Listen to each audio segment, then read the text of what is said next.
Good afternoon, Braves fans, and welcome. We're at Durham County Memorial Stadium in Durham, North Carolina, as the Braves are on the road today, taking on the Shaw Bears. Thanks for joining us. With PD Powers, I'm Cameron Songer. Should be a pretty good one here. The Bears come in with that 0-2 overall record. UNCP looking to stay perfect. They're 2-0. And PD, an interesting matchup. The Braves, I think, should come in feeling like they're the stronger team, but that doesn't guarantee a victory. This is a big game for both these teams out here today. The Braves, obviously, like you said, 2-0, and Shaw 0-2. But you can't overlook that record. Look till next week. Obviously, Shaw, they got to try and get themselves going here. They've struggled in the early season. This is a non-conference matchup for them. This would be huge if they get this win, catapult them going into more of their conference schedule, to meet their schedule. For UNCP, it's just about staying the course. There's some things Coach Richardson talked about to us earlier this week. He wants to see some things change. Obviously, big win last week over Fayetteville State, 50-28. But there's some things he wants his team to work on, and Shaw, definitely a good team for them to do it. You know, they can't overlook Shaw. They've got some big games coming up in upcoming weeks. North Greenville coming up at home. That's a huge matchup. So for UNCP, it's just about keeping what they're doing, keep going, keep that grind going. And Shaw, they got to get going on the right track. They're already 0-2. Last year finished 1-9. So if they could pick up a win today for them, that's a great win.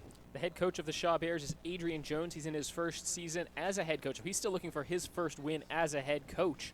On the other sideline, Shane Richardson beginning to really turn that program around. His first year at UNCP was 2-8. Last year, 6-4. This is year 3 of the Shane Richardson era. He was previously the defensive coordinator here, kind of a lifer at UNC Pembroke. He's been with the program since it was founded. This is just the 10th season of Braves football. And speaking of Shane Richardson, I had the chance to catch up with him before the game. Let's take a listen to that pregame interview. On the UNCP Braves pregame show, this is Cameron Songer with head coach Shane Richardson. Coach, thanks for joining us. Thanks for having me here. So getting ready to take on the Shaw Bears, getting closer to kickoff. What's the quick scouting report on Shaw? Shaw is very athletic. They've got some personnel that certainly will be flying around the field today. Their skill positions are pretty quick and pretty agile, and we've got to definitely be on our toes. On the UNCP Braves pregame show, this is Cameron Songer with head coach Shane Richardson. Coach, thanks for joining us. Thanks for having me here. So getting ready to take on the Shaw Bears, getting closer to kickoff. What's the quick scouting report on Shaw? Shaw is very athletic. They've got some personnel that certainly will be flying around the field today. Their skill positions are pretty quick and pretty agile, and we've got to definitely be on our toes with those guys. And then I'd say up front on both sides, defense and offensive lines, they definitely got some bulk in there. And so we're going to need to move our feet. We're going to need to play with great technique. We're going to need to make sure that we are buttoned up with what we're supposed to do and not let them expose us with big size and athleticism. Now, 2 games into the season, still pretty early. Braves come in at 2-0. Shaw comes in at 0-2. What have you been telling your guys about coming in with confidence, but not too much confidence? Yep, I think it goes back to focusing on ourselves and making sure that we're doing everything possible that's in our control. And so we want to make sure that this week we learned from stuff from last week. We talked a lot about discipline. We talked a lot about class. We talked about momentum. We talked about not being complacent, kind of what you're talking about, Cameron. We want to make sure that we are a hungry football team. We know that every game as we go throughout the season is going to become more critical, and they become more and more important, and they become more difficult because you've got to be able to keep a hunger and a desire and a fire burning to be able to come out every Saturday and play your best, and that's what we really want to focus on today. You have the opportunity today to go 3-0 against the CIAA for the second year in a row. What does that mean for you in the program? It's great. I think it builds momentum for this season. I think 2 years ago, if anybody remembers, we had the game in hand, and then by the time the end of the third quarter rolled around, we certainly did not play to the best of our ability, and they came back and they beat us up here, and so that left a little bit of a sour taste in our mouth. We certainly want to play well today. It's going to be a big turning point, I think, just for our season and this group of guys. We had a great leadership meeting this week, and I think they know the importance of where we are and where we want to get to, and they know that this game is going to be a big part of that. Head coach Shane Richardson, thanks for joining us and good luck today. Thanks, Cameron.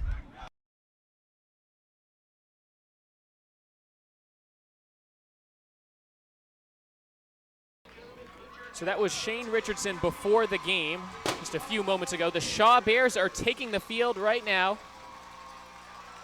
as they emerge from the tunnel on the left end zone. Shaw did win the toss. They elected to defer to the second half, so UNCP will be getting the ball to start the game. Speaking of that coaching matchup earlier, Coach Richardson, obviously his third year. Coach Adrian Jones, his first season taking over. He was the running back coach at North Carolina Central, as you said. He does have some head coaching experience back as a high school head coach before his time at NC Central. He was the coach at Southern High School right here in Durham, and he did lead that team to a state championship. So he's still looking for his first win as a college head coach, but he does have some coaching experience. So this would be a big one for him to get going. A win against a team like UNCP, undefeated so far. Coach Jones definitely looking for that first win today. The fans still filing into the stadium. A 1 p.m. kick, a little bit early for this crowd, perhaps. This is a stadium that's 32 miles from Shaw's campus. Shaw located in Raleigh, North Carolina. Durham County Memorial Stadium, obviously in Durham, North Carolina.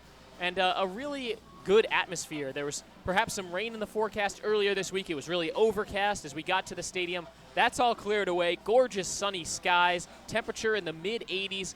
We're upstairs in the shade, out of all the heat. Turf field as well at the stadium, so that adds to the atmosphere. It certainly will make the players warmer down on the field. UNCP will be going from left to right across the field at Durham County Memorial Stadium.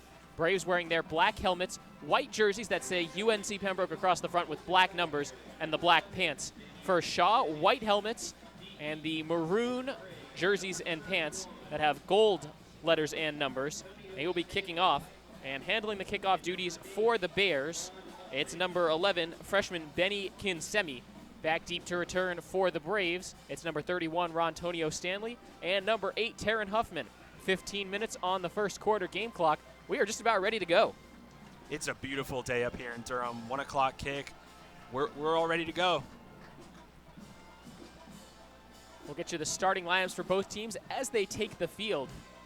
The key thing to know, the Braves, a 2-1 all-time record against Shaw, including a 16-6 win against the Bears in Pembroke a year ago.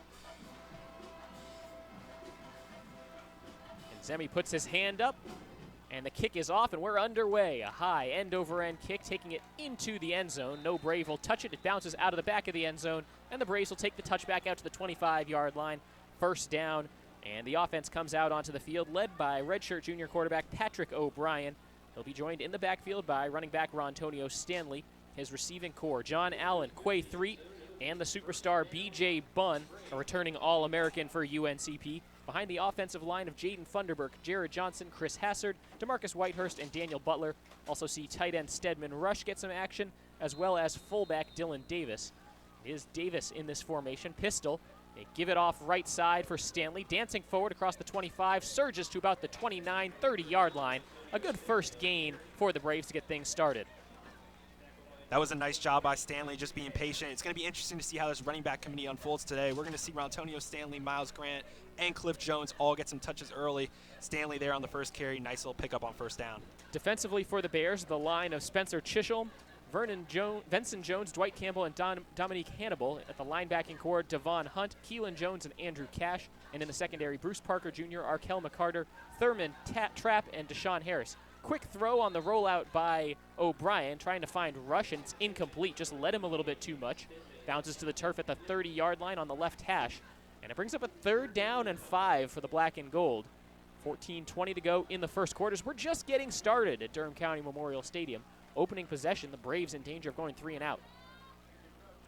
O'Brien's going to keep looking for Rush. Last week, Rush had a touchdown reception. Rush is a guy, a tight end. He's not always going to be on the field. They're going to go 4 wide sometimes, but Rush might continue to get some more looks. Shotgun formation, 2 receivers to each side for O'Brien. Gets the man offside, so it's a free play. The throw bouncing incomplete. They were trying to find Rick Mack, but there's a flag on the play, and it looks like this will be a 5-yard penalty against Shaw. There was a lot of movement on the right side of that line. Let's see what the referee has to say. Officials will stop to talk it over first. It was a good hard count by O'Brien, but got to say those first couple throws have not been on point. So that was on middle linebacker Keelan Jones, and he was creeping up to the line. I thought for a second that was a defensive end in on that play. And because that initial gain was exactly 5 yards, that penalty is exactly 5 yards.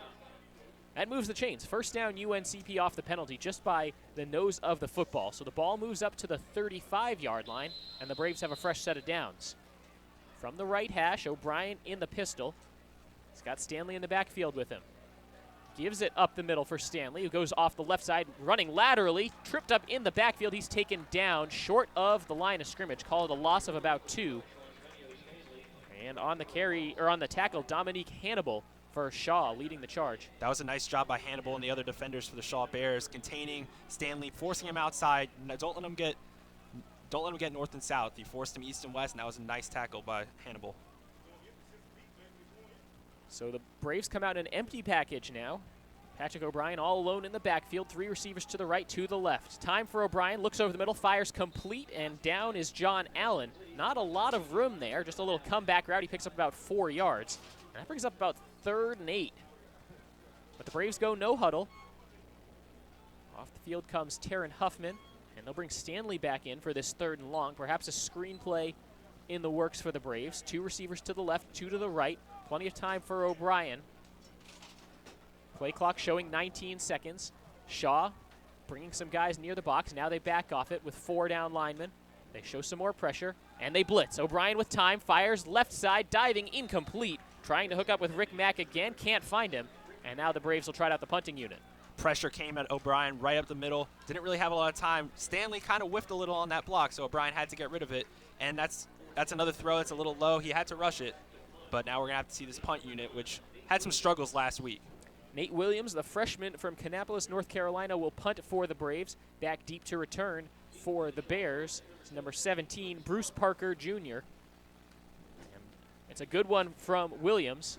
It'll bounce and take a Braves hop, rolling all the way to the 20, to the 15, down at the 13-yard line. It'll finally be down by Taryn Huffman. That's flipping field position right there. The line of scrimmage was the Braves' own 37. Shaw will take over inside their own 15. That was a big play to let that bounce by Parker. You would think a punt returner like him, a senior cornerback, a transfer from the University of Buffalo, would have came up and maybe taken that fair catch. Instead, he lets it bounce, rolls all the way inside the 20-yard line, and now the Shaw Bears are in their own end. That was a tough decision by Parker. Should have maybe fielded that. Starting offense for the Shaw Bears, it'll be quarterback Carlos Quintero. In the backfield with him, Raheem Winston. The wide receiving core of Raymond Green Jr., Caracas Jefferson, and Trevante Long. Behind the offensive line of Kendall Evans, Jaleel Johnson, Trevico Roberts, Zadrius Wright Starks, and Tyshawn Cherry.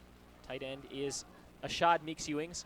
A fumble on the play. It's rolling towards the end zone. The Braves trying to get to it. The official saying he was down on the carry.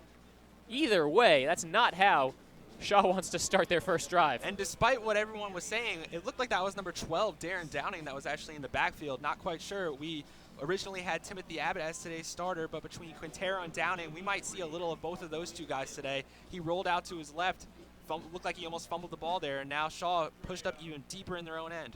2nd and 12 from their own 11-yard line. That is the junior Darren Downing out of Portsmouth, Virginia. And he fumbled on the first snap Shaw had in this game. Gets the snap out of the shotgun, throws over the middle, complete to Long. And again, the Braves swarm to him. At the bottom of that pile defensively for the Braves is Garrett Barnett. Long is going to be a guy we're going to be looking for all game today. Last week, 9 receptions, 79 yards. Whichever quarterback is out on the field, Long is going to be one of their go-to guys. So the Bears also going quickly. Let's give you the Braves starting lineup really fast. Eris Brooks, Ed Hopper, Marquin Hill, and Tyler Hinton on the defensive line. The linebackers, Garrett Barnett, Elijah Williams, and Carlos Manning. And in the backfield, Sean Everett, Josh Manns, Tyler Threet, and Matt Thomas Quick. Play clock down to 11. It's a QB keeper trying to get to the first down line, and coming up pretty close is Darren Downing. I think he has enough for the first down. They needed 7. It looks like he got 8 or 9. So far this season, all of the quarterbacks UNCP have faced have been running quarterbacks. That's something we're going to continue to see today out of Downing and Quintero, guys that are going to try and run the ball a lot. So 1st and 10 for the Bears. Ball on their own 23-yard line. Game clock showing 11.5 minutes left in the first quarter. Scoreless early between the Braves and Bears. Motion man is the tailback Winston. Snap goes to Downing, fires the screen pass left side, complete to Jefferson. Jefferson tripped up right away by number 27, Sean Everett. And it's a gain of about 4.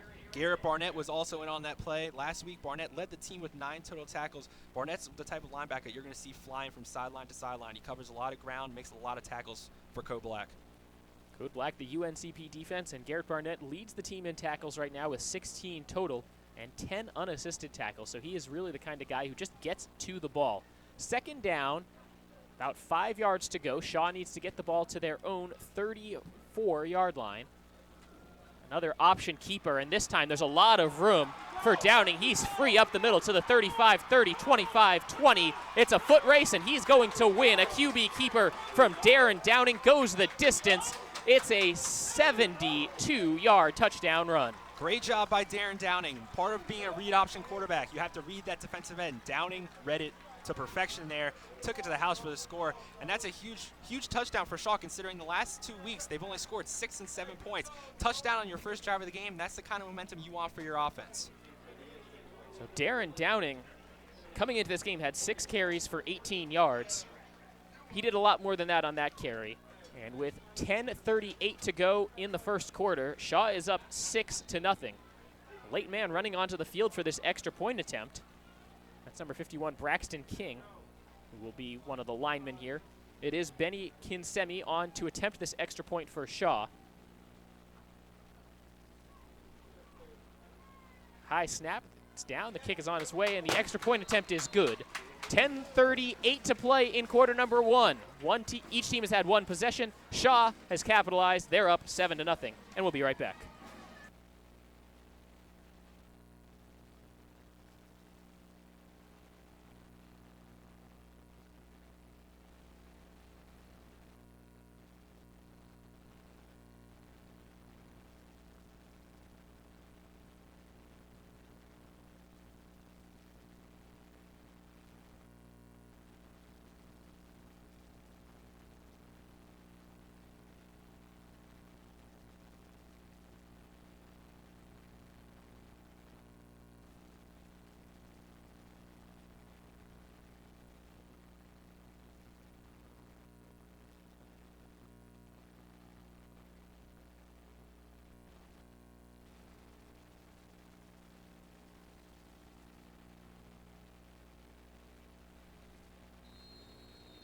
After that long touchdown by the Bears, it will be the Braves trying to make a response now. Kicking off for the Bears, again, Benny Kinsemi. He's their kicker, punter, kickoff specialist, extra point guy, and the only real kicker on their roster. But he's done a pretty good job so far. Put one kickoff out of the back of the end zone and nailed the 1 extra point he's taken. Back deep to return for the Braves. It's Huffman and Stanley. This one bounces to the 5-yard line. It'll be scooped up by Huffman. He's taking it along the left hash. Now cuts back towards the middle across the 20-25. Breaks free with a stiff arm. He's finally taken down at the 27-yard line. Exciting play. Not a big gain for the Braves. And they'll come back out onto the field on offense. Good patience there by Huffman. Didn't pick up a lot of yards. Had to work for every yard he got there. Between him and Stanley, one of those guys has got to make a decision to come up and take that ball. You can't wait like that. That's just going to lose you some yards. So decent job by Huffman. Get the ball out close to the 30-yard line. And now we'll see O'Brien back out on the field for the Braves. Try and get a drive going here for UNCP. O'Brien now has a different running back. This is number 21, Cliff Jones, in the game. Tight end Stedman Rush also out there. The Braves wanted to get a different football, so that was the cause of the delay. Now they finally bring the group back up towards the line of scrimmage. And then there was a penalty as well. Offsides on the defense offsides on the kicking team. So that gets enforced before this play, make it 1st down and 5. I'm not sure if that's correct. I think it's supposed to be 1st and 10. And they will now move the chain gang as well, keep the line of scrimmage where they had remarked it. We mentioned earlier we are going to see 3 different running backs out here for UNCP, possibly even a 4th. Here's Cliff Jones. Last week, Jones, 9 attempts, 45 yards. So Jones is going to be another member of that 3-headed rushing attack. They give it to Jones, off right tackle, tries to cut it back inside, stumbling forward. Not a lot of room there. He was almost taken down by his own man there. That was Stedman Rush, trying to get the lead block going. And again, just not a lot of room there on the run for UNCP. Cliff Jones takes his first carry for 4 yards. Brings up 2nd and 6 for the Braves. Ball on their own 38-yard line. 10 minutes to play in quarter number 1, and it's Shaw 7, UNCP 0. It's just the second possession of the game for the black and gold. O'Brien has the offense in a pistol formation. Lone receiver to the right is B.J. Bunn. It's a give straight up the middle for Jones. Lowers the shoulder, trying to get back to the line of scrimmage. Then the pile surges forward across the 40. He picked up about 2 yards there, and now it's 3rd and 3. One thing we're going to see out of Cliff Jones, he is the biggest out of these 3 backs. He's 215 pounds, a little bigger than the other 2 backs we're going to see. So Jones is going to be the guy that's going to kind of try and go in between the tackles. Coach Richardson likes what he's done with his body this past offseason, put on a little more muscle. So Jones is going to be the one we're going to see going more inside the tackles compared to Stanley and Miles Grant, who we haven't seen yet today. Jones stays on the field as the running back. They give him a favorable spot. It's 3rd down and a short 3. Ball on the 41-yard line for UNCP. Shotgun with 2 receivers on each side. Shaw zipping defenders all over the field. It is just a straight give to Jones up the middle. He's got room to work across the 45, cuts it outside across the 50 into Shaw territory before he's taken down. First down, UNCP. That was a huge hole for Jones. Read it perfectly. Just took off, found the spot, and picked up that first down. If he keeps this thing up, he might be the running back. Coach Richardson's going to keep riding the hot hand. He might give each running back a drive, kind of see where everybody's at. But if Jones can pick up big chunks of yards like that, he's gonna keep getting more touches. I wonder if he's starting to get tired, though. 3 straight carries. He stays on the field again. Braves staying in the same formation. 4 receivers, 2 on each side. Shotgun is O'Brien. Play clock down to 14. Gets the snap, drops back to pass. Has time, lofts one deep down the left sideline. Trying for the catch. Incomplete, but the flag is thrown. B.J. Bunn going man-on-man against Deshaun Harris, and Harris never turned around to look at the ball. Definitely a flag on Harris on that play. Didn't turn around. He was all over B.J. Bunn, and that's going to be one of the matchups to watch. Harris and these other corners versus B.J. Bunn. B.J. Bunn, one of the best wide receivers in the Southeast, if you ask me, and O'Brien's going to keep targeting him. He's one of the best wide receivers in UNCP history. He's going to keep getting targets. 2nd all-time in receiving yards, 2nd all-time in receptions, 2nd in touchdowns. Some of those records are going to get broken real quick this season. If he can stay healthy, that is. He was injured at the end of last season, but not before nearly getting to 1,000 yards a year ago. And if you look at that play, or let's say if you look up pass interference in the dictionary, there's a picture of that play right next to it. The defender just never turned. So the ball moves up to the Shaw 33-yard line. UNCP with 1st and 10, trailing 7-0. 8:43 to go in quarter number 1. Ball spotted on the left hash. 3 receivers to the right now for UNCP, 1 to the left, and I believe that is Bunn all alone on the far side of the field. Jones in the backfield with O'Brien. Time for O'Brien as he looks to throw. Now he'll tuck it and run. No, throws at the last second, and it gets picked off. Intercepted by Shaw. He threw it right into the hands of middle linebacker Keelan Jones. He almost looked surprised to see the throw that late. Able to haul it in, and it's a turnover for UNCP. Obviously, very questionable decision by Patrick O'Brien. Thought he was going to go down and get sacked. Stayed on his feet. Looked like he was going to scramble and just maybe try and get back to the line of scrimmage, pick up 1 or 2. Instead, he tries to force it. I think it was for Cliff Jones, the running back, and there was just nothing he could do about it. Jones tried to keep his hands on it, couldn't, ripped away. And now Shaw with the opportunity possibly to take a double-digit lead on this drive. O'Brien, tough play by Patrick O'Brien. That's the first interception he's thrown since week 1. He's nearly been flawless since then. And Shaw's going to take over here now. They take over on their own 30. 8:34 to go in the first quarter. Bunch receivers on both sides as they're kind of stacked up one behind the other. Shotgun formation. And it's a straight give up the middle for Raheem Winston. And the UNCP defensive line is up for the task this time. Excuse me, that's number 24, Tevin Perry. He gets about 2 yards. That huge run on the first drive by Darren Downing, 70-plus yards. Last season when these two teams met, UNCP only allowed 87 yards rushing. So that huge chunk, they already got that. They're going to keep looking to see if they can continue to keep the ground game going. The freshman tailback from Bunn, North Carolina is Tevin Perry. He stays in the game. 2 receivers on each side. High snap. Downing fires to the left side, complete to Long, who tries to turn the corner across the 35 to about the 37-yard line. And a 3rd and 3 situation coming up for the Shaw Bears. Very manageable, and they're encroaching closer to midfield. Khalil Vance making both of those tackles on the last 2 plays. He'll get a breather. No, he'll stay in the game, excuse me. Khalil Vance, a junior from Greensboro, North Carolina. Listed as the 2nd-string defensive tackle, but really the Braves feel confident enough in everybody that they put on that defensive line to move around, depending on the situation. 7:44 to go in the first quarter. Shaw facing 3rd and 3. It's a QB keeper for Winston. Off the left side, Downing. And he gets the first down out of bounds about the 45-yard line. They needed 3. That's the second or third time they've ran that quarterback sweep play with Downing. It's an easy play. You try and get your blockers out to the outside, set up some room for Downing to take off, and he's just going to be patient, pick up that first down, move the sticks.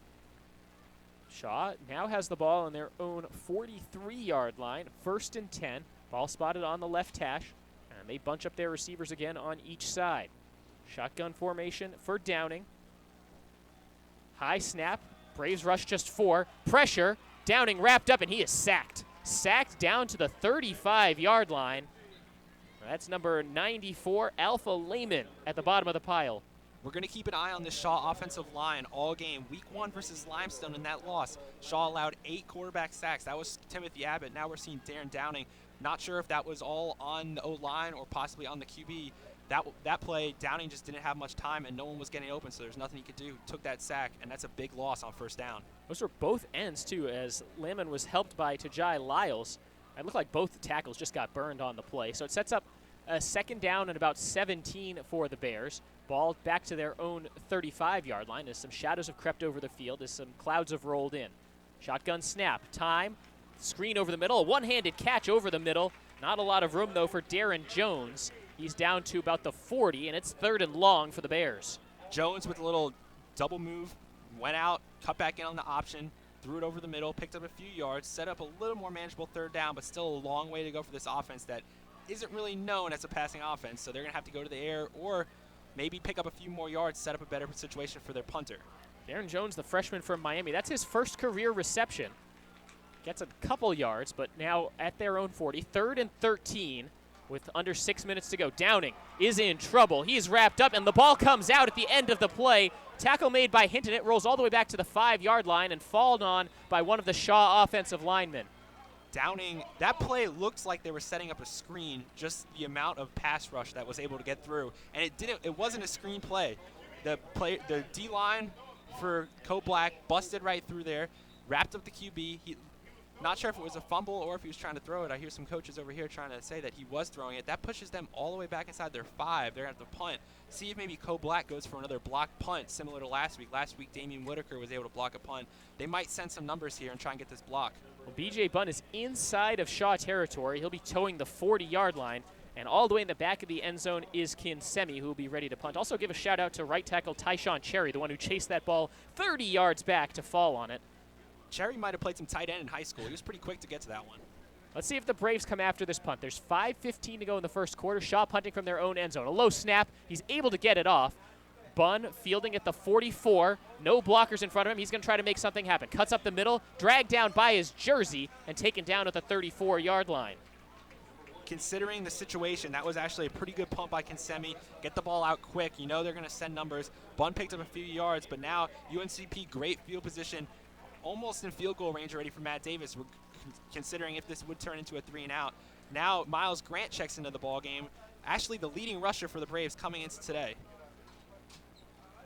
So the Braves, you almost think they need to score on this drive, but looking back at that last drive and that big 30-yard fumble, there's a reason Shaw came in with negative total rushing yards on the season. It's just plays like that, just mistake plays. Setting up a sweep over the middle, complete, 30, 25, and taken down. That's number 89, Aaron Clay, making his 7th reception of the season. Picks up about 6 yards, going from left to right, east-west running. Does get upfield a little bit. And they'll give him 8 yards on the play. So 2nd down and 2. Under 5 minutes to go in the first quarter. Braves trailing 7-0. Ball now on the Shaw 25-yard line going in. Braves got to score some points on this possession. Plays like that are just an extension of the running game. Slight forward pass from O'Brien. Now he'll motion Huffman. They fake the sweep the other way. Give it to Grant, who stretches outside, slips and falls short of the line of scrimmage. He just lost his footing there. Last week, Grant went for 132 yards on his 12 carries, also caught a pass for 27 yards and a touchdown. We spoke to Coach Richardson earlier this week. He said to expect Miles Grant to keep getting touches. I'd like to see formations with Grant on the field as well as some of these other running backs. All these guys are weapons in their own way. Grant stays in the game. Stedman Rush, the tight end, comes out to be replaced by the fullback Dylan Davis. B.J. Bunn alone on the near sideline on the right side of the formation. 2 receivers to the left. Pistol for O'Brien. Play clock down to 10. Bryan gets the snap, fakes a screen, now gets rid of it to the left side, complete to Huffman. Jukes cuts back up the middle across the 20, leaping forward down to the 15, first down UNCP. Awesome play by Huffman. Normally on that screen pass, if you don't throw it on the first try, people are going to come to the ball. O'Brien still saw Huffman open, fired it out there. Huffman did an awesome job there. Jukes out his man, picks up the first down. BSU in great position now to get some points on the board. So the Braves inside the red zone, 1st and 10 at the Shaw 15-yard line with 3.5 minutes to go in the first quarter. Braves haven't put any points on the board yet. They're down 7-0 against the Bears, thanks to a 72-yard run by quarterback Darren Downing for the Bears. Braves looking to just work their way here. They did start in excellent field position. Play clock down to 6. O'Brien in the pistol with Grant behind him. All the receivers on the right side of this formation. Give up the middle for Grant. Lowers the shoulder. He is met by the entire defensive line. Looked like that was Dwight Campbell at the bottom of that pile. And maybe a yard on the run. Nothing there for Grant. Just tried to take it up the middle. Obviously, when that kind of play happens, you just gotta keep fighting for extra yardage. Nothing, you can't really get much out of that. Look for Grant to be the guy that's going to keep bouncing the ball outside. Look to get him in space, and that kind of play, obviously, D-line collapsed, and Grant couldn't pick up anything extra on that. Both defensive tackles there, both Dwight Campbell and Vincent Jones. They're both seniors for this Shaw team. Haven't had a lot of success in recent years. Looking to change that with a win here today. Play clock at 7, under 2.5 minutes to play for UNCP in the first quarter, down 7-0, going in on the 10-yard line. Snap, give up the middle for Grant, bounces off left side, couple of yards there, maybe 4, and he ends up at about the 10-yard line. UNCP is going to keep sticking with this ground game. That's one of the big parts of their offense. Patrick O'Brien's been a little shaky throwing the ball so far, a little high or low on a lot of his throws. The biggest pass play of the game so far was that pass interference that was called against B.J. Bunn, picked up 15 yards. Other than that, they're going to keep pounding the rock, keep rotating these running backs. We've seen Jones, we've seen Stanley, and now we're seeing Miles Grant. 3rd down and 8. They gave him an unfavorable spot down to the 12-yard line. Shotgun formation, 4 receivers. O'Brien, the snap, has time, lobs one towards the back of the end zone for Bunn, leaps up, but he is out of bounds, but they throw the flag. Interesting throw on that flag. It looked like he was boxing him out of bounds, which Bunn brought in the ball, but he was forced out of bounds. See what the flag is. It's got to be a pass interference, considering where the flag was thrown. Let's see if they talk it over and then pick it up. It looked like Bunn was matched up one-on-one against number 31, Javon Hudson, who's a freshman DB from Charlotte. It's a tough matchup for Hudson, a freshman, seeing a guy like B.J. Bunn, possible All-American candidate. Well, Hudson certainly has the height advantage in that matchup at 6'4", 190. It's a big cornerback. That is a big cornerback, obviously a guy who's played some basketball, because that was a textbook box out. And they'll call that on B.J. Bunn. Interesting call there. Bunn caught the ball over him, but I thought O'Brien lobbed it up enough that he brought it in. It's the offensive pass interference, kind of a rare penalty, but that's huge, too, because it backs the Braves up 15 yards, goes from being, if this is an incomplete pass as they redo 3rd down, if this is an incomplete pass, goes from being a chip shot field goal to one that would really challenge UNCP. Obviously not 4-down territory anymore. Ball all the way back to the 27-yard line. 3rd and long as they need to get inside the 5. Shotgun snap, O'Brien. They just swing it out to the right side. Tailback Stanley, and he is tripped up short of the 25-yard line. A very conservative play call by UNCP on 3rd and 27. And out comes the field goal unit to attempt a pretty long field goal. Matt Davis, 7-7 on the season. Last week had a huge week, 5 of 5, which is a school record. Career long is 45. This is within his range. Davis has been money so far for UNCP. See if he can knock this one through and get UNCP on the board. About a minute left in the quarter. This will be a 42-yard field goal from the right hash. Bunn down to hold. The snap, the kick, it's on its way, end over end, and it is straight through. Matt Davis, money once again. He puts the Braves on the scoreboard with a minute to play in the first quarter. UNCP does score. They trail the Shaw Bears 7-3, and we'll be right back.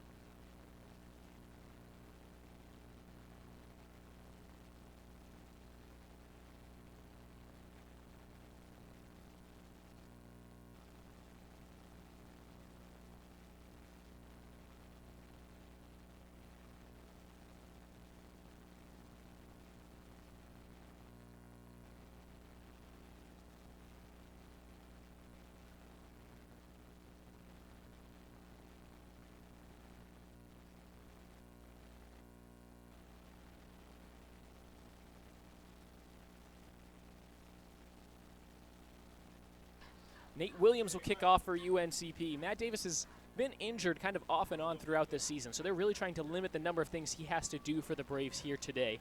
Nate Williams will be handling this kickoff. Back deep to return for the Bears is number 20, Thurman Trapp, and number 24, Tevin Perry. It's a low kick from Williams. It'll be caught at the 6-yard line by Trapp. And this is Perry, and he's tripped up at the 20-yard line, maybe falls forward to about the 21. Good kickoff coverage by the black and gold. And Shaw will take over, ball on their own 21-yard line. 1st and 10 with 54 seconds left in the first quarter. Darren Downing had a lot of success on the ground so far, that quarterback sweep play. See if that continues to be a staple of the Shaw offense. Also, wondering if we're going to see Carlos Quintero today. He was announced the starter. Both of the backup quarterbacks behind Timothy Abbott had seen very little action. They both had played earlier this season, but so far we've just seen Downing. He had made 2 appearances in each of the 2 games prior to this one. 0 of 2 passing. Obviously, we've seen his running ability here so far. Yeah, it hasn't been much through the air yet for the Bears, but it is still pretty early in this one. Shotgun formation for Downing. 2 receivers to the left, a tight end, and another receiver to the right. It's another QB option, spun down and taken down. That's Tyler Hinton surging in, tackling the quarterback in the backfield for a loss of about a yard. Nice job by Hinton on that play. Obviously, zone read, you have to read that defensive end. Downing made a mistake on that play. Looks like the running back would have been stuffed also, so UNCP was all over that. If they keep running this zone read offense, UNCP is going to keep looking for it. They need to start mixing in some play action in order to avoid that. Total yards, Shaw has the slight edge right now, 61-49. They also have the lead on the scoreboard, 7-3 with 20 seconds left in the first quarter. This could be the last play of the quarter. Shotgun formation again for Downing, gets the snap, drops back to pass, has time, short throw to the right, complete to the tailback, scoots out of bounds, and it sets up a 3rd and 5 situation on the catch by Raheem Winston. That was Elijah Williams that forced him out of bounds. Last week, Elijah Williams, 6 total tackles, 1 sack. Elijah Williams, another one of these linebackers that goes sideline for sideline. Between Williams and Barnett, those are 2 guys that are going to be on the field practically every play, even when you have to bring in the nickel coverage, and Williams is going to be all over the field. Game clock running down 3-2 as Shaw looks to the sideline. They won't get this play off, and the first quarter comes to a close. Shaw will be facing 3rd and 5 from their own 25-yard line when we come back. They do have the lead, however. It's 7-3. You're listening to UNCP Braves football.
Right back and ready to go. Shaw facing 3rd down and 5. Right hash at the start of the second quarter. 2 receivers to the left and a tailback. It's another QB keeper. Here comes Downing trying to get to the line to gain, and he is not there, not even close. Couldn't get past that initial line of defense. Looked like Eris Brooks and Ed Hopper. And there's some extracurricular activity. The flag flies.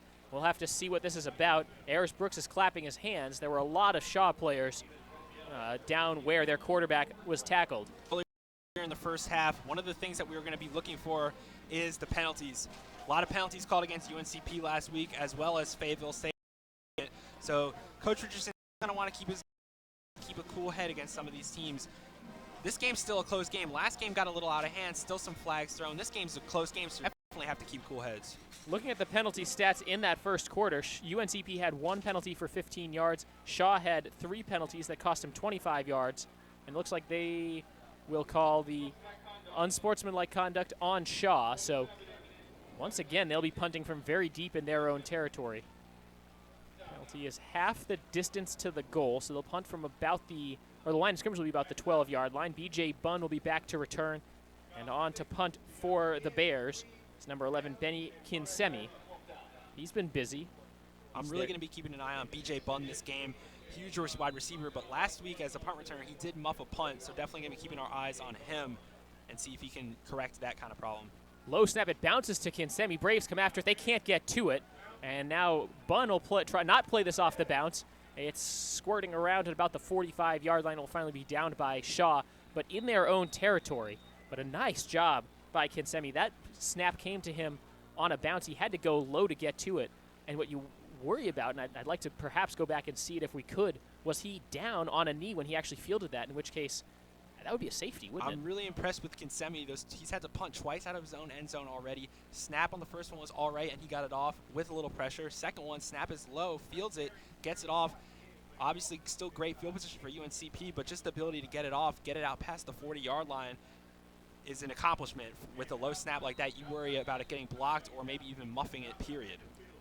Cliff Jones is the running back next to O'Brien. Shotgun snap, has time, throws right side, complete. Oh, Rick Mack dropped it at the end of that, so they'll say it was incomplete. Patrick O'Brien's really been struggling to just hit his receivers where they want the ball right now. He's now 4 of 8 with an interception. 27 yards through the air right now for the black and gold. That's not going to get it done. 4 different wide receivers have catches for the black and gold. Obviously, B.J. Bunn not really involved yet except for that pass interference play. B.J. Bunn is – O'Brien's going to keep looking for him. He's going to keep looking for B.J. Bunn. That's his go-to guy. 2nd down and 10. Give up the middle. This is Jones with some room to work. Hard hit. He takes short of the 40-yard line. Excuse me, that's number 24, Miles Grant with the run. He picks up about 4 yards, so it's 3rd and 6. Ball on the Shaw 41-yard line.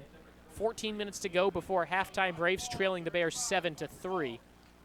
Now, in this 3rd and medium situation, Braves have a lot of options in their playbook. Depending on what Coach Richardson wants to do, might just keep this ball on the ground, try and pick up a couple more yards. It might be 4-down territory where we might just say, let's go for it on 4th. Dylan Davis, the fullback, is in the left side of the formation. Shotgun snap for O'Brien. Gets to it. Rolls the pocket to the left. Fires on the run. Complete. Spinning back towards the middle is Allen. He's across the 35 down to the 31. 1st down, UNCP. Nice job there by Jonathan Allen, the redshirt sophomore, that is. 7 receptions, 77 yards coming into this game. Nice job on there to spin back inside. Similar play like that last week. Pick up those extra yards, get some 1st downs, move the chains for UNCP. Yeah, Allen likes that little spin move on the out route to the sideline, then spin back and just use the defender's momentum against him. So the Braves have a 1st down just outside the 30, going in, trying to get on the scoreboard again. They trail 7-3 with just about 13 minutes to go before halftime. Motion man is the fullback, Davis. A delayed give up the middle for Jones. He's tripped up and tackled, falls forward, gains a yard, but a good defensive play by one of those interior linemen who just stuck with it. Shaw did a nice job on that play. The previous play, O'Brien rolled out to his left. Looked like he was going to try and fake a roll out to his right. And delayed give, loved the play design. The Shaw defensive line read it perfect and busted up the play. So 2nd and 9 for UNCP. No receivers on the near side of this formation. 3 receivers bunched up to the right. O'Brien fires a screen pass to the right side, complete to Allen, tries to bounce it out towards the sideline, tripped up, falling out of bounds about the 25, and it brings up 3rd and 5 for UNCP. When you've got 3 wide receivers on that side of the field, you know the ball's probably going that way. They set up the screen. UNCP blockers got upfield, got some nice blocks, picked up decent yards, and it's going to set up this 3rd down play where you want to keep this drive going, keep the momentum going, get Patrick O'Brien some more confidence. The tight end Ronald Porter comes out. The Braves bring on an extra receiver. It'll be 2 receivers left, 2 to the right. Shotgun formation for O'Brien. Play clock showing 12 seconds.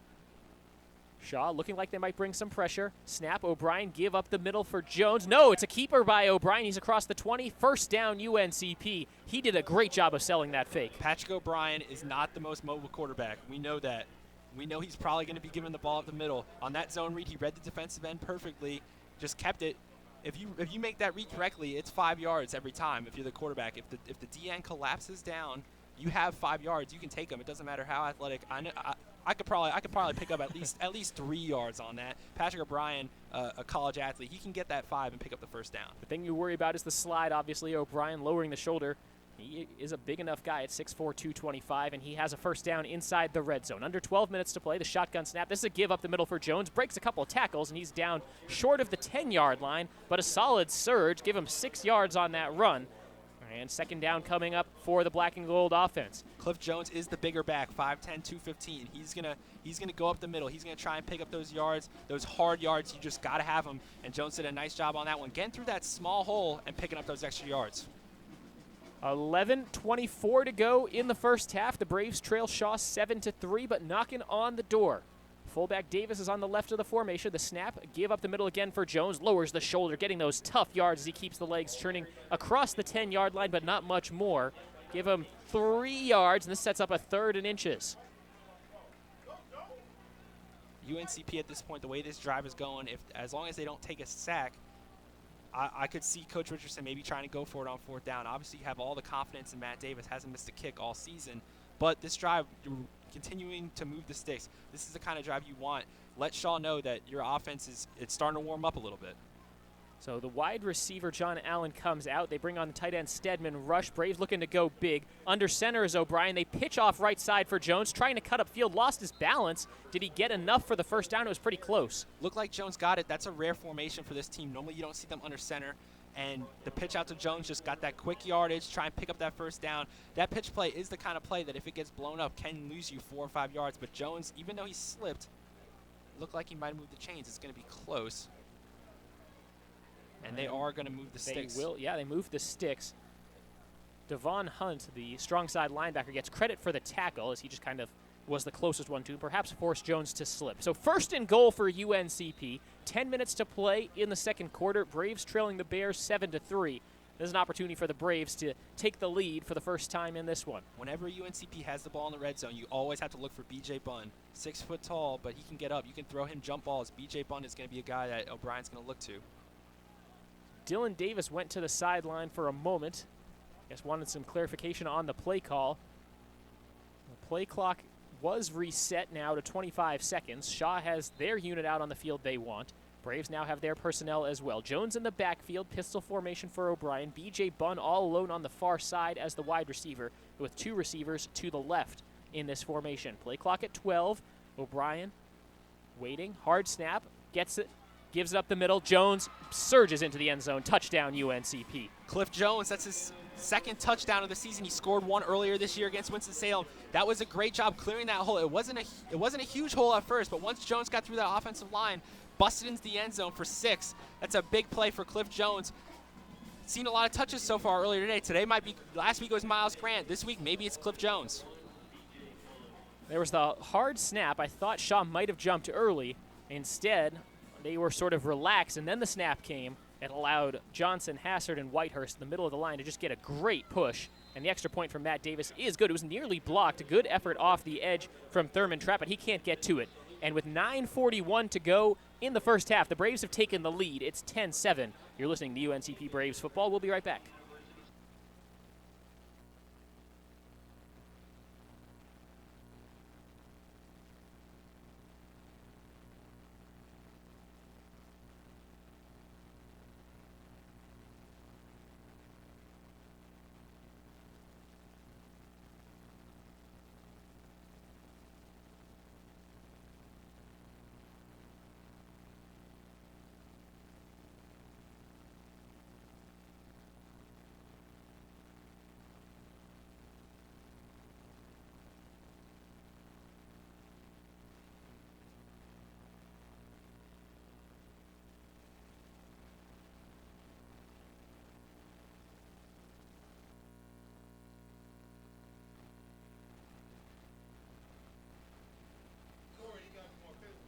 Nate Williams to kick off for UNCP. They have the lead for the first time.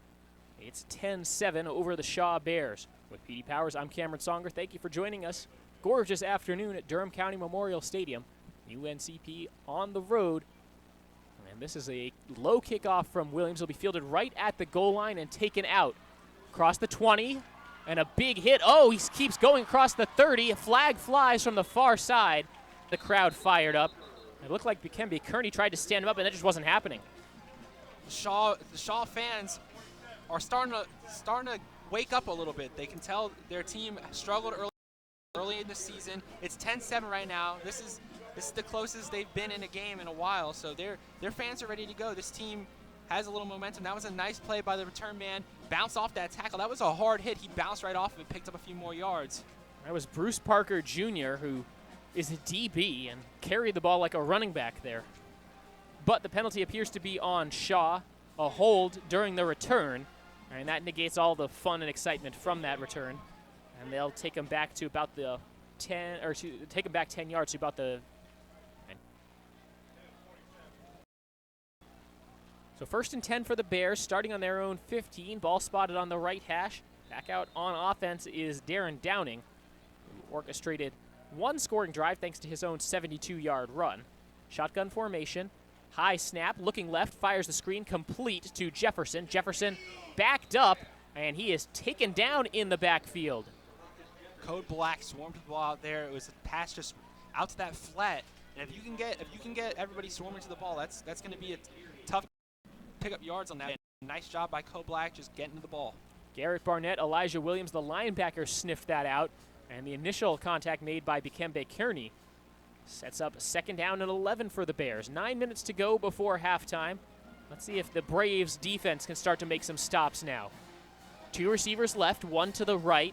Shotgun formation again for Downing. He will give it up the middle, bouncing off the right side, surging off a couple tackles, and a decent run there for Kadeem Bailey. First time we've called his name as he gets across the 20, not much more. Bailey is a big back, listed at 5'11", 215. Looks a little bigger than that. That was a nice job by Bailey. Pick up some yards. Looked like he might have been a little loose with the football, though. He tried like a swim move almost, something you'd see with a defensive lineman trying to go around potential tacklers. Bailey out of Brooklyn, New York, a transfer from Georgia State. That's just his 5th carry of the season. Sets up a 3rd and 5, so a good gain for him. 2 receivers to each side. Downing again in the shotgun. Play clock down to 10. High snap. He has time. Looking left, complete to the tight end. And that's enough for a 1st down. Corey Harris has his first career reception, and it's enough for a Shaw 1st down. And they lined the tight end up, looked like in the slot, and the Braves didn't have an answer for that. That was a nice play. Just throw it out to the tight end. He floated it over one of the UNCP DBs, just floated it up there for his big tight end, picks up the 1st down, and moved the chains. 1st and 10, ball on the Shaw 34 with under 8 minutes to go. Option, the QB keeps it, breaks one tackle across the 35-40, diving, and he's taken down. He did a nice job to break one tackle. That's all he was able to do, and he is taken down by Christopher Plotch. Downing did a nice job reading the play. Number 38, Bailey, was in the backfield once again. There looked like there might have been a little confusion on the fake handoff. That's that point right there. The transfer point is a big part of playing zone read football. And that one, it was a little rough. Obviously, when you have new running backs rotating in, that's something a quarterback has to adjust to, as well as the running back. And it worked on that play, but as Bailey's on the field, we're going to have to keep an eye on that. Gain of 7 on the run, so it's 2nd down and 3. Bears down by 3, but have already managed 1 1st down on this drive, looking for more. Play clock running down. It was down to 2 seconds, and Shaw wants to take a timeout. We will take it with him. 7:06 to go in the 2nd quarter. It's Braves 10, Bears 7. We'll be right back.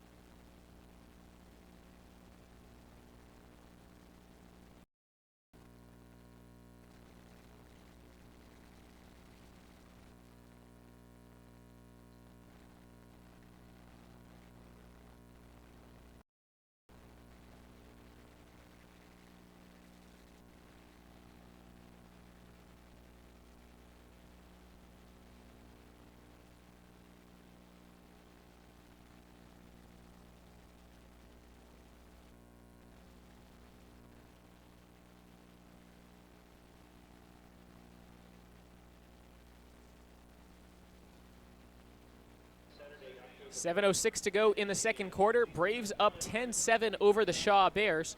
With PD Powers, I'm Cameron Songer. Thanks for joining us for UNCP football. Braves 2-0 after wins against Winston-Salem State and Fayetteville State. Shaw coming in at 0-2 after losses to Limestone and Wingate. But this has been a tight one so far. Shotgun formation for the QB Downing. Gives it up the middle. Lowering the shoulders, the big tailback Kadeem Bailey. He's close to the first down marker, but I don't think he had it. Oh, no, they will give him the spot. First down, Bears. That's their second first down of this drive, but they've really just been pounding the ball. Shaw has had that success, Downing especially, the quarterback runs, but they've almost been just as a 7 of 7 throw so far. It doesn't. They've been perfect. Only picked up 40 yards, so the passing hasn't been. They've been efficient, but not necessarily effective. And they're going to keep trying to mix, but obviously stick with this run game. Tight end on the right side of this formation. Two receivers left, one to the right. Downing in the shotgun. Play clock down to 5. The snap. It's a QB option. He drops back to pass. He's getting pressured. Lofts one deep down the middle. And that is a leaping interception made by Sean Everett, who just took it away from the receiver. Everett, back-to-back weeks with interception now. That was a big play by Everett. The QB just kind of lofted it up there, was hoping his receiver would get it. Not a great throw at all, and Everett just tracked it down. That's almost like trying to field a punt running backwards, just trying to get under it. Everett manages to get under it, fights off the wide receiver, defend him, and it's going to be first down for UNCP. It was a deep pass. It takes the Braves all the way inside their own 20, and that was just man on man. Sean Everett, I believe he was battling with Raymond Green Jr., and just a battle that sophomore Sean Everett wins for the Braves. It's his second interception of the season, and it comes at a time in this ball game. 6.5 minutes to go before halftime. Braves take over. Ball on their own 17, first and 10. Braves with that 10-7 lead, and O'Brien leads the troops out. He's in a pistol formation. Two receivers to the left, one to the right. Gives straight up the middle. This is Stanley. Breaks a couple tackles, taken down across the 25 to about the 26-yard line. That's the star back, the feature back for UNCP, Rontonio Stanley. Coming into the season, Coach Shane Richardson told us that Rontonio Stanley might be one of the fastest guys to ever come through this program. Coach Richardson loves his other running backs, but deep down, Stanley is the guy. Stanley might be the guy that keeps getting the ball. He did it last year, had a really good year last year.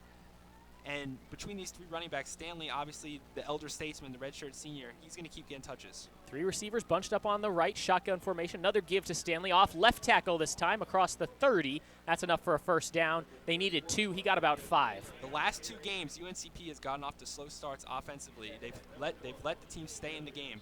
Now we're starting to see some big chunks every play. We're UNCP picking up 6 yards, picking up 10. Now is where the offense really might start clicking. The run game gets going. Once the run game gets going, Patrick O'Brien is going to be able to unleash it. Shaw last allowed 6.6 yards per play against Wingate. And most defensive coordinators will tell you that's not going to stop many offenses. 2 receivers to the left, 2 to the right. Low snap. O'Brien has it, has time in the pocket, fires left side complete to Bunn across the 40, stiff arms a man, and he steps out of bounds. That's B.J. Bunn's first catch of the game. He's been targeted a couple times here. B.J. coming into today, last week, 5 receptions, 88 yards. Week before that, 6 receptions, 70 yards. He's got a touchdown each game. B.J. Bunn is going to be heavily targeted today. Last year, a program record 956 yards for Bunn. He might have gotten to 1,000 if he hadn't gotten hurt right before halftime of the final game of the season, and had a program record game against Catawba when he had 12 catches for 219 yards. He's capable of going off. That's the kind of guy I want on my fantasy team. Low snap, throw over the middle off the play fake. They have the tight end complete into Shaw territory, first down. That's the tight end, number 86, Ronald Porter. A freshman has his first career reception. It's good for a first down for the black and gold. The tight end typically is not a big part of spread offenses, but last week, tight end Stedman Rush caught a touchdown pass. Every once in a while, those tight ends will sneak out, and most of the time when they're in on a spread formation, they're in there to block. So they'll sneak off the line, and you'll find them wide open, just like that play to Porter for a first down. Ball spotted on the left hash. 4.5 minutes to play before halftime. Braves in Shaw territory with a 3-point lead. O'Brien drops back to pass, throwing right side, diving attempt incomplete. There were 3 crimson shirts in the area. Shaw defenders almost snuck it into the tiny window. Taryn Huffman just couldn't come up with it. That was a really small window. O'Brien did a nice job from this angle. It looked like it was gonna find the man just a little low, which has been a little of an issue here. Low passes, O'Brien did a nice job to find Huffman, but couldn't complete the pass. So Porter comes out, fullback Dylan Davis back into the game. He'll be one of the key blockers here. 2 receivers to the right. It's a give for Stanley off the right side of the line. He's across the 45, and that's about it. Sets up 3rd down and about 6 for UNCP. Game clock showing 4:10 left in the second quarter. Braves with a 10-7 lead and driving in Shaw territory. That play opens up the playbook a little more. Now it's 3rd and 6 in this position now. Past the 50, if you pick up 2 or 3 more yards, maybe you're thinking about maybe going for it, maybe trying to pin them deep. Got a little more time in this first half. Obviously want to try and get on the board. O'Brien standing right at midfield. Gets the snap. There's a flag first. It wasn't for a delay of game. The play clock was showing 10, so the flag, which came from the near sideline. Well, the officials talked this one over for a moment, and we'll wait and see what that call is. Didn't really see any movement on the O-line. Not sure what this penalty will be. Braves seem to think it's on them, so they start backing up. Here comes the call. It was a false start. And did he say that was on number 8? Taryn Huffman That's must have on lined the up wide offside. receiver, yeah. That That happened a couple times last week, and something that's got to just drive a coach crazy. It's a tough penalty to take as a wide receiver. You're lining up outside. You're not. False starts happen. Lining up offside as a wide receiver is just a penalty you hate to give up. So it's now 3rd and 11. Ball at the 50-yard line. Shaw with just 3 down linemen in this formation and a bunch of DBs and linebackers. 2 receivers to the left, 2 to the right. All the way on the near side is Bunn. The snap to O'Brien. Fires, looking, intercepted as he threw it to the left side. Room in front for Thurman. Trap. He cuts it back over to the far side, and he's got green grass in front of him. 40, 35, 30. He's still on his feet to the 20. Had a convoy. He's finally taken down from behind at the 15-yard line. Big interception there. Trapped the freshman DB. Patrick O'Brien threw into what looked like double or triple coverage trying to find his man. That's an interesting play call as well on a 3rd down. Maybe you want to keep the ball on the ground and just punt the ball. They went to try and pick up that 1st down. O'Brien, difficult pass to throw there across his body, across the field. And now the Shaw Bears are looking to take a lead, tie or lead the game. It's a 10-7 UNCP lead, but Shaw takes over at the UNCP 15-yard line with 3:12 to go. Shaw's only scored a combined 13 points in their first 2 weeks. Scoring a touchdown here would already give them that in the first half. 2 interceptions now in this game for Patrick O'Brien versus no touchdowns. And Downing leads a fired-up Shaw offense on the field. A high snap, he has it. Almost botched the exchange, gets it to his running back, and Bailey manages just 2 yards. That could have been a disaster for the Bears. After a big turnover, an interception like that, if you botch that snap, give UNCP the ball right back, that just kills all of your momentum. He brought that high snap in. Normally that's the kind of play you might just see the quarterback take the ball and just take it up the middle himself, not give it off. He still manages to get it off, doesn't really pick up much on the ground, and that'll set up 2nd down and 7 for the Bear offense. Ball at the Braves' 12.5-yard line. Spread the field with 2 receivers to the right, 1 to the left. Pistol formation now, maybe giving the Braves a dose of their own medicine. Downing the QB. Gets the snap. Keeps it. Going off the right side, and he will waltz into the end zone. Great block on the edge, and Shaw takes the lead right back. 2:23 to go before halftime. It's Bears 13, Braves 10 with the extra point pending. Hate to keep harping on that zone read, but that's the kind of offense they run. Downing reads it perfect. All co-blacks swarm to that running back. Thought it was going off the middle. Downing just waltzes into the end zone. No one near him picks up that touchdown.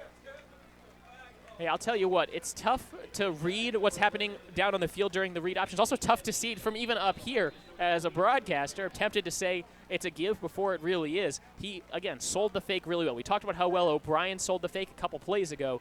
This time it was Downing, and he has his 2nd touchdown of the game. On to attempt the extra point is the freshman Benny Kinsemi. And the extra point attempt is tipped, blocked, and that will roll down. UNCP tries to fall on it. Let's see what the ruling is. Some players were confused about what was happening. Shaw, I think, went to try to pick it up. Now the officials need to talk about whether that was a live ball. I don't think it is. I don't think. The question is whether UNCP touched it. If UNCP touched it, it was a live ball. If not, Shaw can't touch it and advance it. Let's see the ruling. Boy, the mistakes really piling up for the Braves, regardless of whether this ends up being 2 points or 0. See some of the UNCP coaches on the sidelines very frustrated at the moment. Didn't necessarily see this coming, going down 13-10, and it's really one of those things. UNCP, I don't think the Braves have woken up yet. They thought they got going a little bit, but still just a step slow. The 1 o'clock kick. So they will say that was not a valid advancement by Shaw, and so the score remains 13-10 with 2:23 to go before halftime.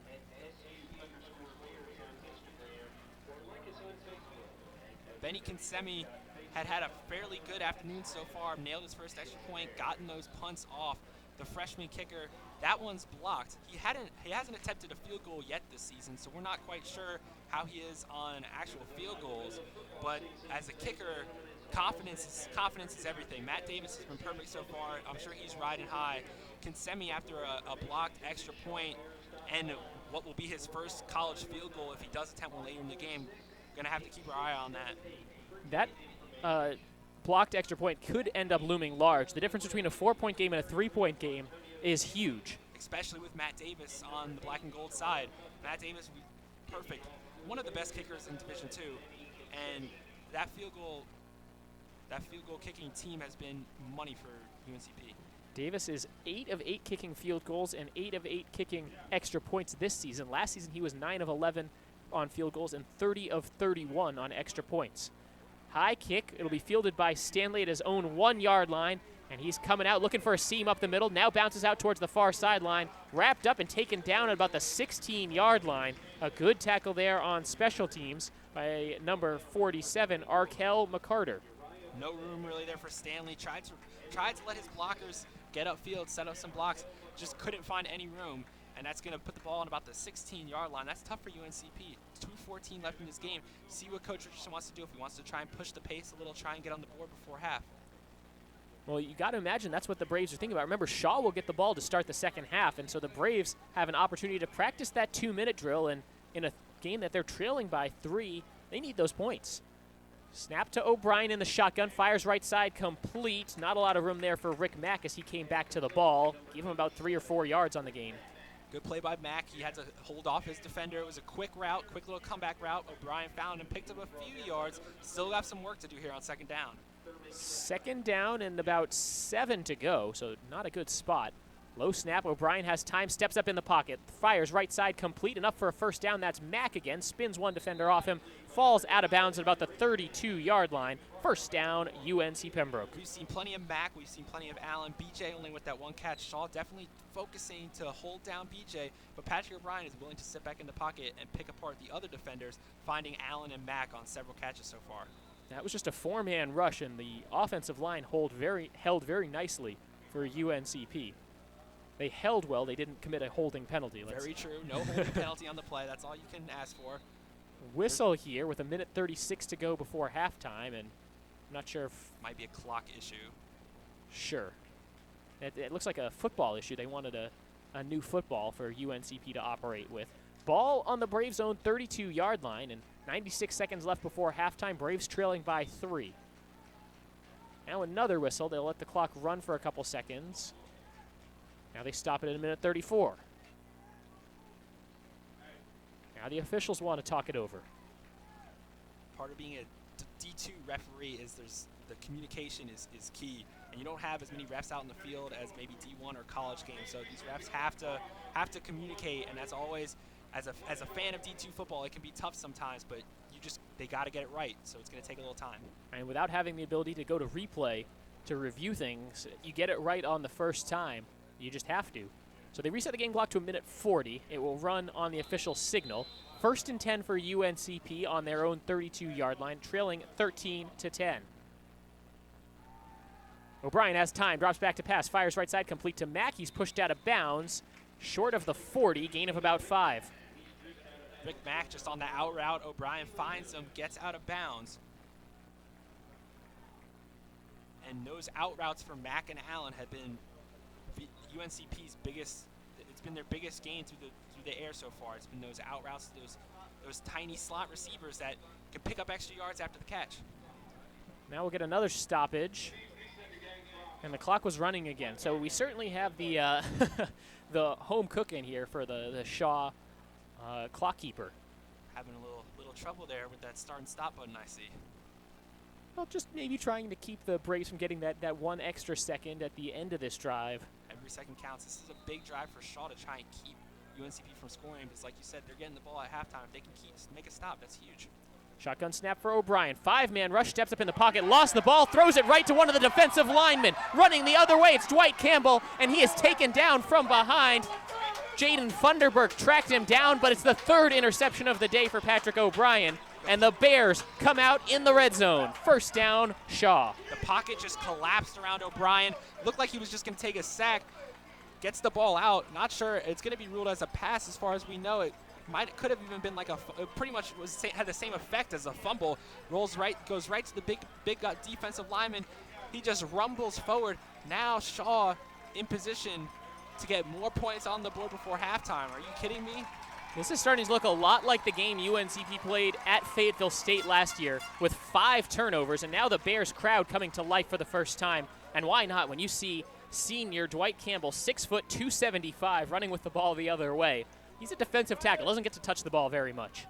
Minute 21 for the Bears, ball on the right hash. They give it on the sweep to the running back, trying to get Alf right tackle. That's number 38, Kadeem Bailey.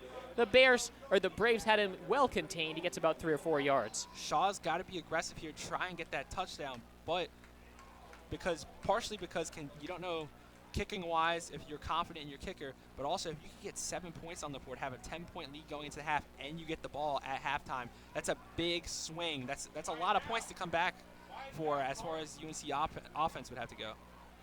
Under a minute to play, ball spotted at about the 16-yard line, second down and call it 8 for the Bears. Stepping up in the pocket, throw right side, complete to the tight end. He's tripped up across the 10 to about the 9-yard line, and that was a big gain in terms of importance for Shaw and what it opens up for the playbook. Corey Harris making the catch, and the Bears will call a timeout with the clock showing 36 seconds left. We're going to have what's going to be a third down. It's going to be a big play if you want to pick up this first, or depending on also if you want to try and just set up this field goal attempt for Kinsemi. It'd be his first collegiate kick. So this is decision time for Shaw. Do they really want to go for the end zone? They have plenty of time. So time at this point is an issue. They still have timeouts, so that's not an issue. It's really just what you want to do. Do you want to try and go for the shot, or are you just going to try and settle for a field goal? Third down and 3 yards to go as the Bears offense walks back out onto the field. UNCP defensively seems like they've been on the field an awful lot here in this first half. Got to imagine they're looking forward to halftime. 36 seconds to go. Bears up 13-10. They do have a freshman kicker who's never attempted a field goal at this level, waiting on the sidelines for the call perhaps to attempt a field goal if things come to that. Shotgun formation for Downing. The running back to his right is the big man, Kadeem Bailey. One receiver right, 3 to the left. Trevante Long in the slot. Look for him possibly to be the go-to guy on this play. 4 down lineman defensively for UNCP. Snap, looking to the left, a throw over the middle, incomplete, and the hit came too early from Dikembe Kearney. That'll be a pass interference, an automatic first down, and Shaw will get another crack at the end zone. He was looking for Long. Long was open, but UNCP defender just barreled over him. I don't know if he was going to have the first down in that play. It was going to be close. It was a short pass. As a receiver, normally you want to run a yard or so past the marker, then turn around so you get the first. Obviously, that didn't happen. UNCP bails them out, comes over the back. Now, at this point, with 34-ish seconds left on the clock, you got to think they're going for the end zone. You got to think Downing on that sweep play. Get Downing moving out of the pocket, whether it's a play action, get him going towards the sideline. Those run-pass option plays in college football, that's the biggest part of college football right now. So look for that out of Downing. He said just one timeout left for the Bears with 34 seconds left. They're up by 3, and they have first and goal from the 6. 2 running backs in this formation. Braves with 4 down linemen, but they're showing pressure from the outside linebackers. High snap, Downing in trouble, rolling to his right, fires it high and incomplete. one-hopped it to his receiver who was standing in the end zone looking for Caracas Jefferson, and it was a good bounce pass. Nothing there out of Downing, just too much pressure. The O-line collapsed. Nothing was going there. He scrambled out. That's the kind of play as a coach you need your quarterback to get rid of the ball. He did. Maybe a little later than you would have hoped. He just scrambling backwards is never normally the right play. Luckily, he got rid of that for the Shaw offense. So now they keep that extra running back in the formation. Lines up to the left of Downing. Pistol formation with the deep tailback, the big man Bailey. They give it to Bailey. Tries to go off left tackle. He's hit, taken down short of the goal line, picks up about 3 yards. And Shaw looks like they'll use their last timeout with 24 seconds left. Nice job by Co Black. Bailey is going to be a guy that's going to be a threat in the red zone whenever Shaw has the ball with goal to go. A guy like Bailey, a bigger back, is going to be probably going to be on the field. Bailey took that carry, tried to bounce off some tackles, but Co Black swarmed to the ball, forced that stop, also forced them to take another timeout, which is huge considering we're down to about 23 seconds left on the clock. So that's Shaw's last timeout with 23.5 seconds left. Bears with a 13-10 lead over UNCP. And remember, the Bears do get the ball to start the second half. So if Shaw's able to score here, you have to think, though, that they probably are thinking about putting the ball in the air. Either that or you're pulling out your best run play. They've got 13 points already. 13 points, that's what they had coming into this game, period. Over 2 games. 7-6 over their first 2 games. So they got to be happy with how things are going right now. Obviously, UNCP comes in 2-0. So an 0-2 team, hey, this is huge for them, and especially if they can get a touchdown or even a field goal here, taking that lead into half, that's got to give them some confidence considering some of the tough sledding they've had early in the season. Couple of very big plays coming up. 3rd and goal from the 5-yard line for Shaw. Shotgun formation for the junior quarterback, Darren Downing. He's got 3 receivers to the right, 1 to the left. Ball spotted on the left hash. Braves with 4 down linemen on defense, crowding the line from the linebacker spot. The shotgun snap, lobs a fade to the left side, going up, dropped the pass, incomplete. Trevante Long climbed the ladder, just couldn't haul it in.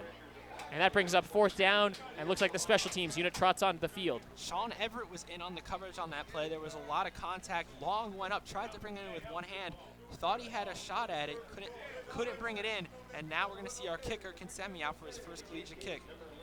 So Benny Kinsemi, who's also the punter and also the kickoff guy for Shaw, his first collegiate field goal attempt will be basically a chip shot, 21 yards from the left hash, 19.1 seconds left, and let's see if the Braves come after it or they're aware this could be a fake.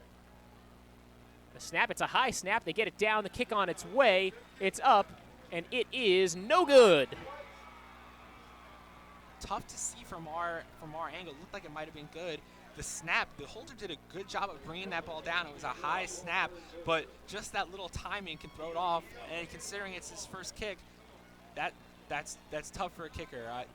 A lot of people like to throw kickers under the bus right away. I'll cut him a little slack on that one with the high snap. Good job by the holder just to bring it down, but that definitely disrupted his timing.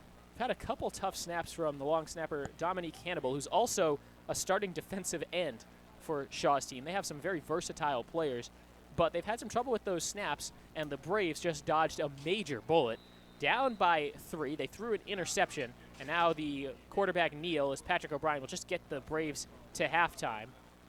Clock is stopped right now for some reason, and they'll just let it run the rest of the way out. Braves down by just 3 here as the first half comes to a close. It could be much worse. Patrick O'Brien throws 3 interceptions. The Braves give up a couple of long touchdown drives, one of them on a 72-yard run by Darren Downing. The Braves are still right in this game. Shaw will get the ball to start the second half, and we hope you stick around to hear it. 13-10 is our score at the break. You're listening to UNCP Braves football.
Welcome back to Durham County Memorial Stadium, home of the Shaw Bears as they host the UNCP Braves. Third quarter about to get underway. It's a 13-10 Shaw lead.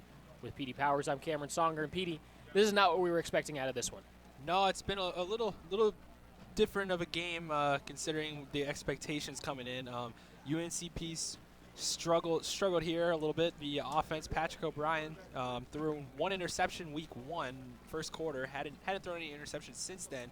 He threw 3 in the first half, and all of them were major turning points in the game. Another big player, obviously, is B.J. Bunn. B.J. Bunn only targeted once in the first half. 1 catch, 8 yards.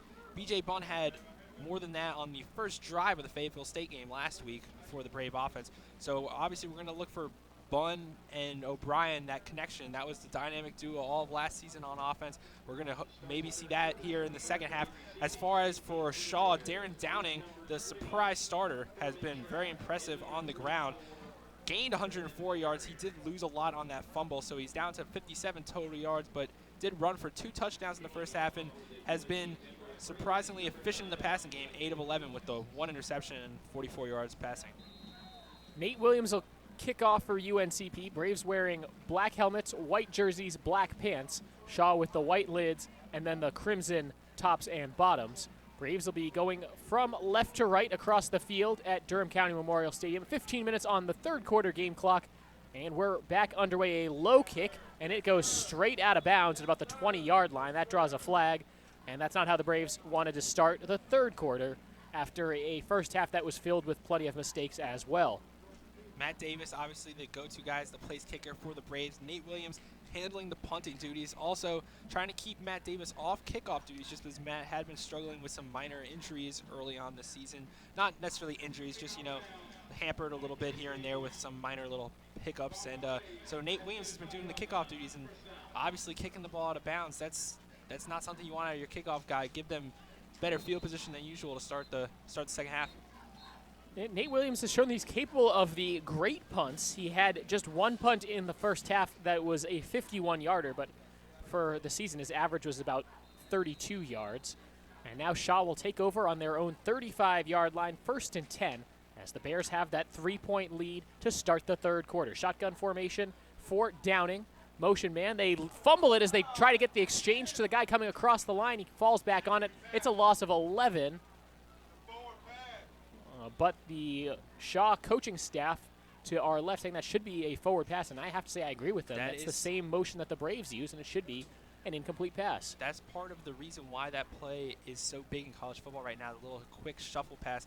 It's obviously wide receivers aren't used to taking handoffs as much as running backs, so when you bring them across the formation, it's easier for them. They're more used to it. Also, when something like that happens with the exchange, you can claim, oh, that's forward, that's a pass. So now the reps are talking about it. Shaw's coaches want it to obviously be the forward pass. The team is backed up to where the spot of the ball was. So now referees discussing it, not moving the ball yet, and now it looks like they might start moving forward a little bit. Yeah, so they will say it was a forward pass. So incomplete pass, and that should also reset the clock a little bit because 30 seconds ran off. Let's see if they catch that or just let it go. We talked about the difference between an extra second or two. Didn't end up mattering in the first half, and they don't change it. So a incomplete pass play that took 29 seconds. There you go. 2nd down and 10 for the Bears. Ball on their own 35-yard line. This is a normal snap. They give it to the running back. He's wrapped up in the backfield. The ball comes loose at the end. It's fallen on by Shaw. Great play defensively by UNCP. Aris Brooks was in there on the tackle. I think he was the one to rip that one loose. 2 plays, obviously the incomplete pass was ruled the incomplete pass, so no negative yards, but 2 plays, 2 negative outcomes. Now it's going to be 3rd down and long, having some more discussions by the referees. Some obviously in Division II, without the use of instant replay, referees need to make the right decisions on spotting the football immediately, or it's going to cost the team a game. So referees discussing maybe where he was down, if the fumble happened before he went down, and so on and so forth. Just trying to get this ball spotted. Tough start to the second half for the Shaw offense with 2 plays that didn't go the way they planned. Well, and after the kickoff, that went out of bounds. So it's been, let's be honest, it's been sloppy. It's been bad. in the first couple minutes here of the second half. To me, it looked like on that tackle, it was one of those plays where he rolled over on the guy, and so wasn't necessarily down, so it should be a fumble. But then they actually are moving the ball up. Well, they're still moving the ball up, and 15-yard penalty on UNCP, it looks like. And there's the call.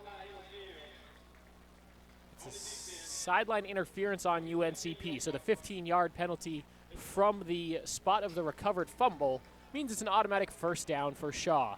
And the Braves just cannot get out of their own way today. Coach Richardson isn't going to be happy about that. Penalties were a big part of last week's game. UNCP still managed to beat Fayetteville State pretty handily, and now today, obviously kicking out of bounds, it is technically a penalty. You're getting the ball up further, and now this 15 yards. So UNCP's given up at least 30 yards on penalties. Probably. I mean, that's a rough estimate as far as for the kickoff. 15 yards on the kickoff, 15 yards there. The 30 yards is more than the Braves had in all of the first half. They had 3 penalties that cost them 22 yards.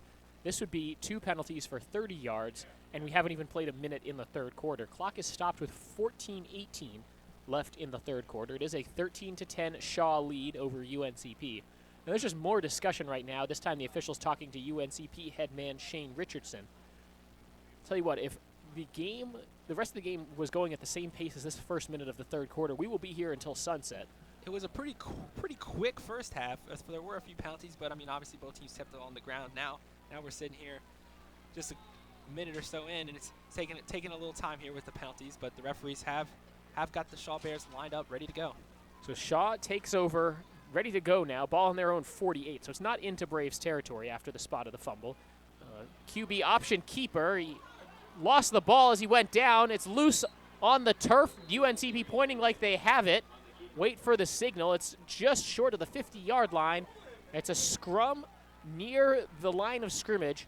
UNCP seems to be at the bottom of this pile, waiting for the official signal. Braves are celebrating, heading over to the sidelines. It's UNCP football. 3 plays for the Shaw Bears this half. First one, incomplete pass. Looked like it was going to be a fumble. Second one, guy goes down. Looks like he fumbles the ball again.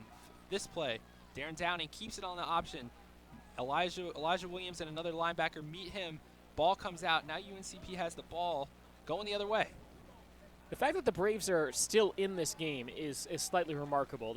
The Braves blocked an extra point. They held Shaw facing first and goal inside, I believe, the 5 to a field goal, which they then missed.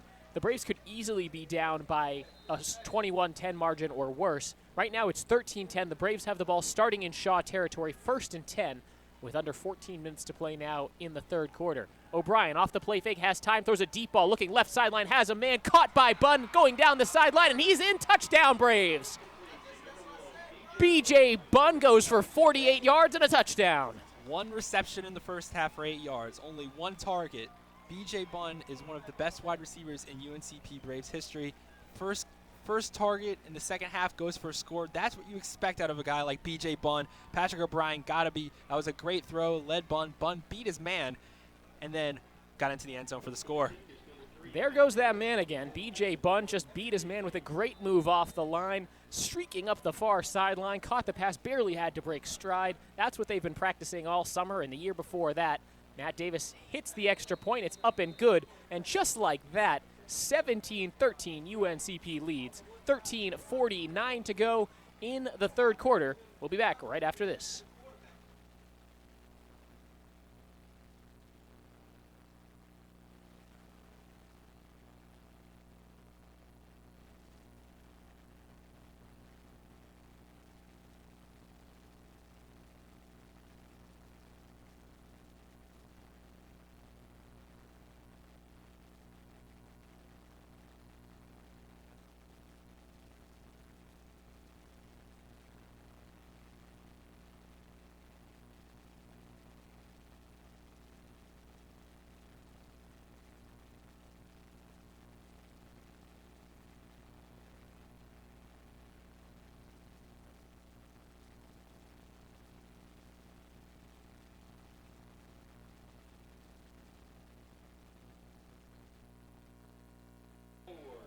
Nate Williams back on to kick off.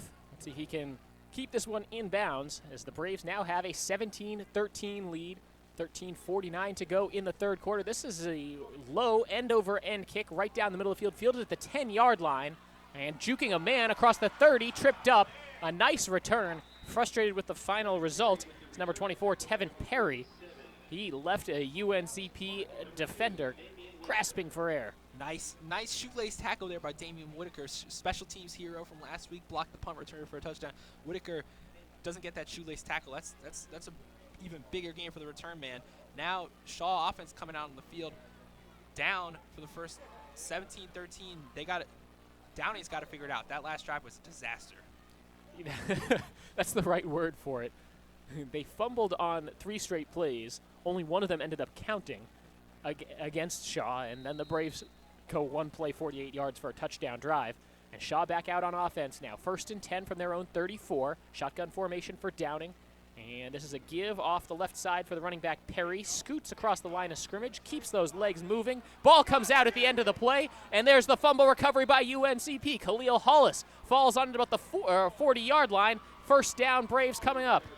Tevin Perry last week had 11 carries, 36 yards. He's a freshman running back. Did lose a fumble. Now we're having some more talk on the sidelines, and it was a fumble. He did lose 1 fumble this season coming into today.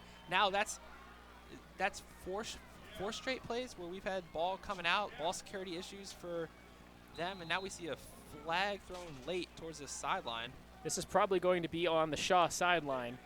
So for Shaw, okay, they could debate and argue some of those other ones. They won 2 of those sort of arguments, one being that one was a forward pass, the other one that the man was down, and then UNCP ended up getting penalized.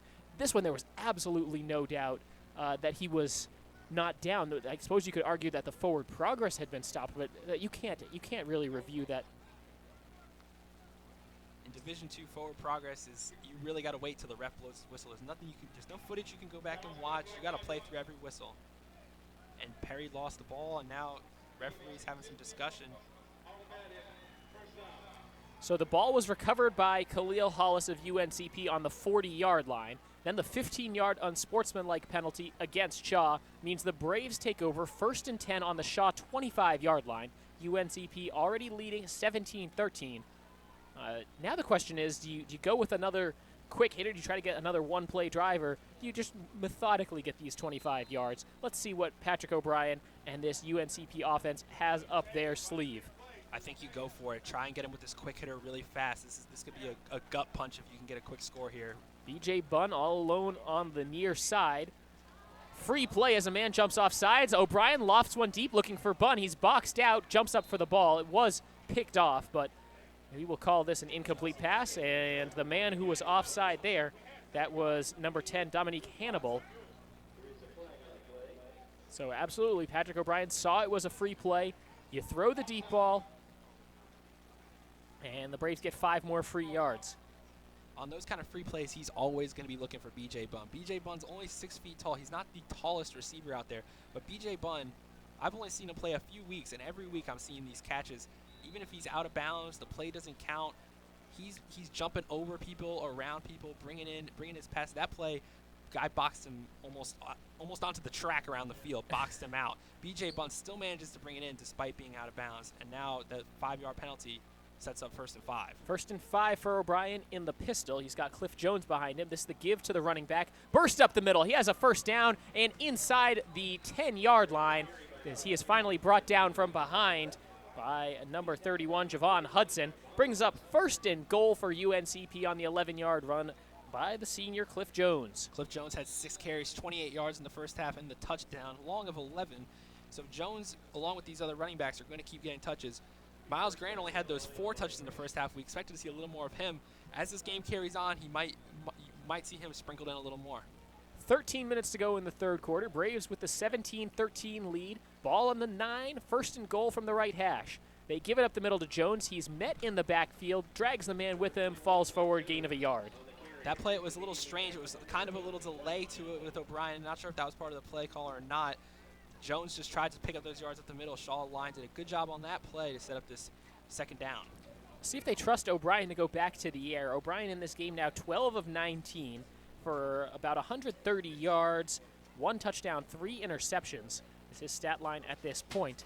Let's see if the Braves just keep it on the ground. And If they don't get it, trust their field goal kicker to give them 3. Matt Davis, again, still perfect on the season, but the Braves probably thinking end zone here on 2nd and goal. O'Brien with time fires to the right side, looking for Bunn, a catch, and he is just short, but what a reception. He was lateral to the ground, lying on his side, grabbed it one-handed. They'll spot it just an inch from the goal line. I'm looking for a cameraman down the field. I see one with a camera. I don't know who he's here working with, but that play needs to be sent to ESPN. BJ Bunn, if the only thing that would have made that play better was if he got in for the touchdown. That was a one-handed snag, pinned it against his body, had to try and make sure the ball didn't hit the ground. That's incredible. This man is one of the biggest red zone threats out there, and now UNCP rushes to the line. 3rd and goal from the 1. O'Brien will keep it himself, pushes the pile forward. Touchdown, Braves. The QB keeper by Patrick O'Brien puts the Braves up by multiple scores. When you're that close to the goal line, a 6'4" quarterback, all he has to do is just kind of lean forward. You get that good snap, lean forward. O'Brien just picks up the touchdown, and that's a huge play to start the second half. The Braves are a slow starting team. Second halves have been their halves traditionally this season already, and we see that already. 2 quick touchdowns. So Matt Davis will attempt the extra point. There's 11.5 minutes left in the 3rd quarter, and the Braves up 23-13. The extra point on its way. It's up, and it is good. And the Braves just have to be so almost relieved, I guess is probably the word. They came in probably heavy favorites against this Shaw team. Now have the 24-13 lead. This is UNCP Braves football.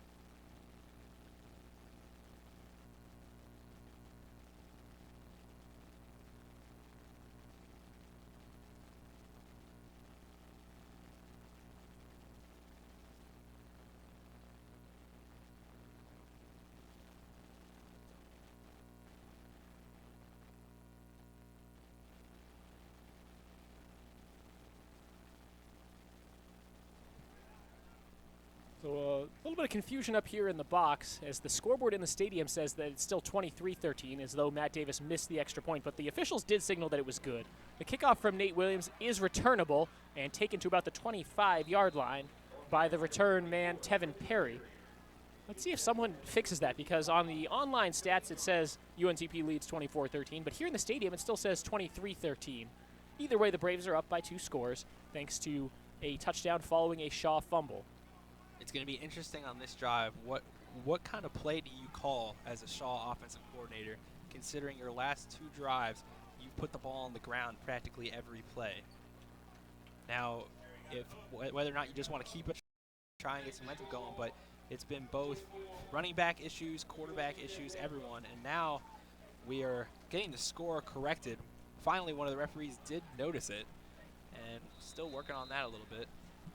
So that gets corrected from upstairs. Shaw takes over, 1st and 10, ball on their own 24-yard line. There's 11.5 minutes to play in the 3rd quarter, and this one has shifted 180 degrees. QB option keeper wrapped up and taken down in the backfield. Sean Everett corrals Darren Downing and takes him down for a loss of 1. As well as Darren Downing has read the zone read so far today. That was an awful read on that one. The D lineman collapsed, and that's another play where at this point I'm watching the ball every time to see if he can get punched out. He held that in his one arm, and it looked like UNCP was going for the ball again on the punch strip.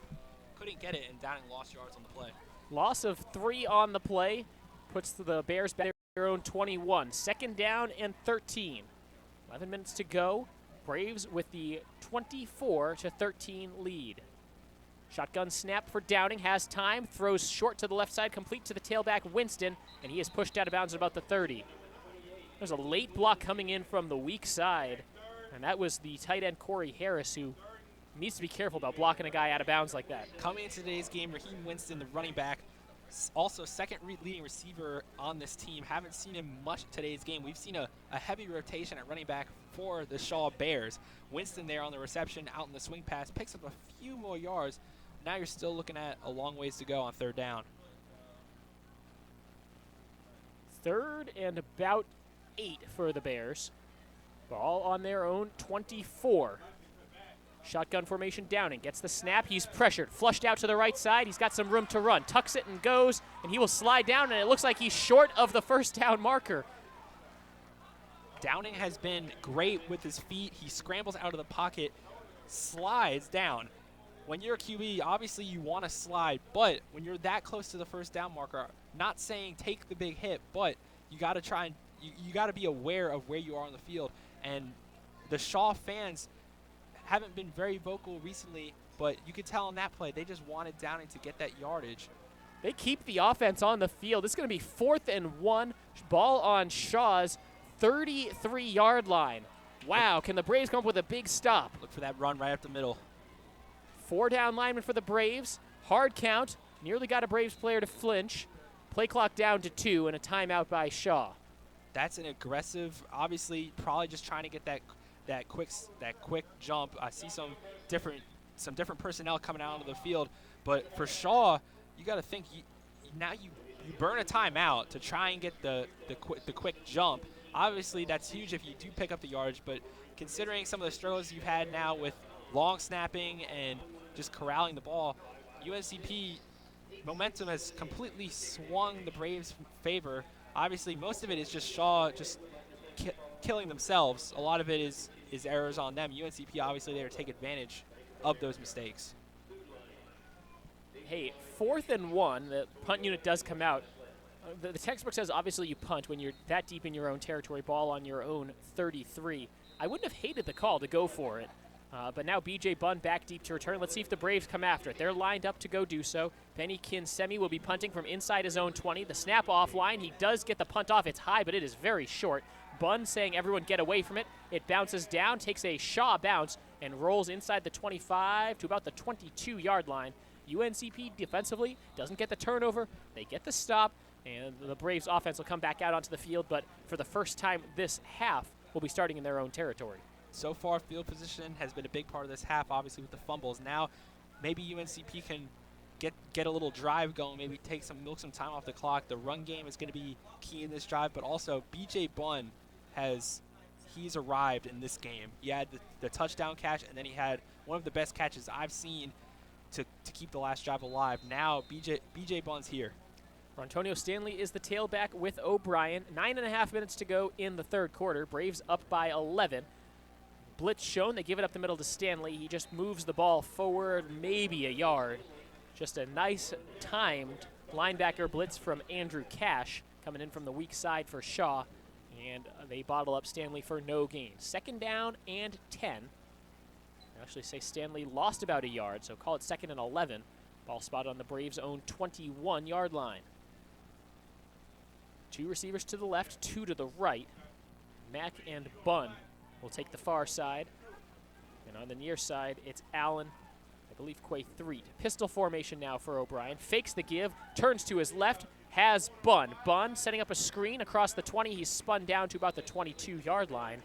And there was just not a lot of room there. Bunn had to come back to make the catch, and the Braves get just 2 yards. A lot of these plays when you're running a spread offense is quick hitters, quick little bubble screens, quick out routes. And that time, the Shaw Bears, they've been practicing. They've seen film. They know how these they run a similar spread style offense. So they read that perfect, made a nice play to stop B.J. Bunn. 8.5 minutes to go now. Snap to O'Brien. 3rd down pass looking for Bunn. Leaping, makes the catch near the sidelines. Was he, first of all, did he catch it? Second of all, was he past the marker? It looks like yes and yes.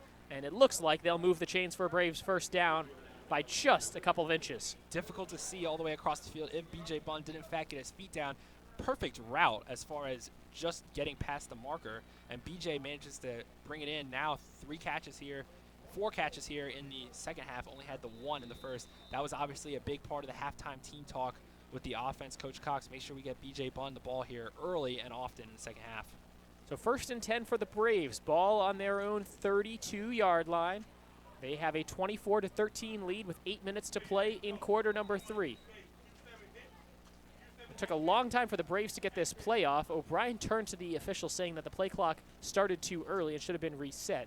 And now the officials will have to huddle up and talk this over. Always as a QB, you got to keep your eyes on that clock. And as we've mentioned, there has been some small issues with the scoreboard and some of the clock operation. I know the team here is trying to get that all settled. But so Patrick looks back to the ref, says, "Hey, clock didn't stop, didn't start." And now it looks like there was no flag for delay of game. So the Braves ready to go.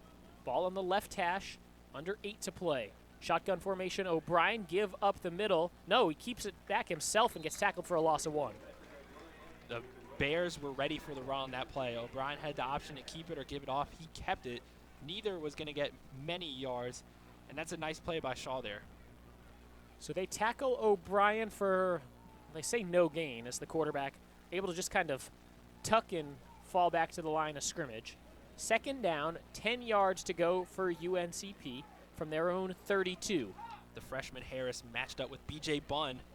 Let's see if they go his way. Play fake. O'Brien rolls to the right. Looking deep, has Bunn. Bunn has a step on his man. Comes back, makes the catch at the 40. 35, stiff arms him out of bounds. 1st down, Braves. B.J. Bunn just making the catch on frankly, a Hail Mary. He had his man beat on the double move.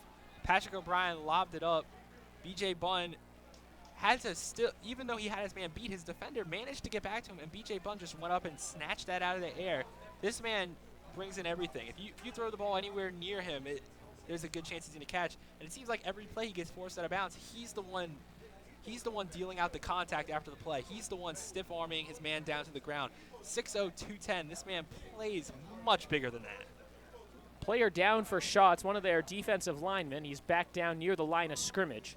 So while the medical staff takes a look at him, we will step aside for a moment. Big 1st down for the Braves. They get it on the pass to B.J. Bunn. They're inside Shaw territory now. When we come back, it'll be 1st and 10 from the Shaw 34-yard line.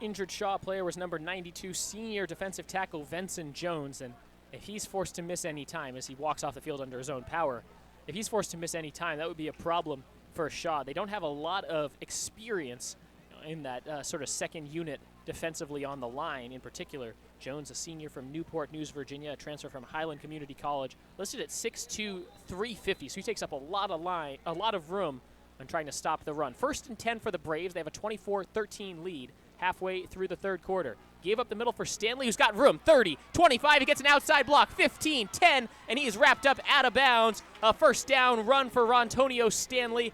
Gain of 20+. The holes are starting to open up for this offense, whether it be through the passing game, as it's been to B.J. Bunn. Now that giant hole for Rontonio Stanley picks up the 1st down. First and goal now for UNCP. This offense is starting to click. This is the kind of thing we expected to see in the 1st half. We're finally starting to see it here in the 3rd quarter. Touchdown saving tackle by junior Bruce Parker, a transfer from the University of Buffalo, but it leaves the Braves with 1st and goal from the 8. 6.5 minutes to play in the 3rd quarter. Braves up by 11, looking for more.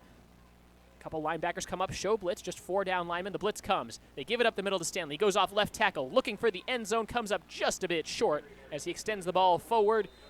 Gets to about the 1.5-yard line. The thing about Rontonio Stanley, not only the speed, at 5'8", 175, it's hard for people to see him behind the UNCP line. Between the speed, the quick burst, and just that ability, being a smaller guy, it really helps. Especially, you wouldn't think he'd be the guy running up the middle, but he can pick up those yards. 2nd and goal from the 1. Shaw crowding the line. The Braves spread it out. They have 4 receivers. Pistol formation for O'Brien. Gives it up the middle for Stanley, and he's into the end zone, standing up. Touchdown, Braves. It's Rontonio Stanley, and the Braves extend their lead. It's now 30-13. That's Rontonio Stanley's 1st touchdown of the season coming into today. only had the 26 carries, 91 yards. That's a touchdown for him, his first of the season. Last year he had 8 touchdowns. Rontonio Stanley, that's a big play for him. Guy that's 3rd in rushing yards and rushing TDs all time at UNCP. So Bunn will come on to hold for the Matt Davis extra point. The snap is down, the kick on its way, it's straight through, and UNCP, with 6 minutes to play in the third quarter, has made this a 31-13 lead over the Shaw Bears. Don't go anywhere. You're listening to UNCP Braves football.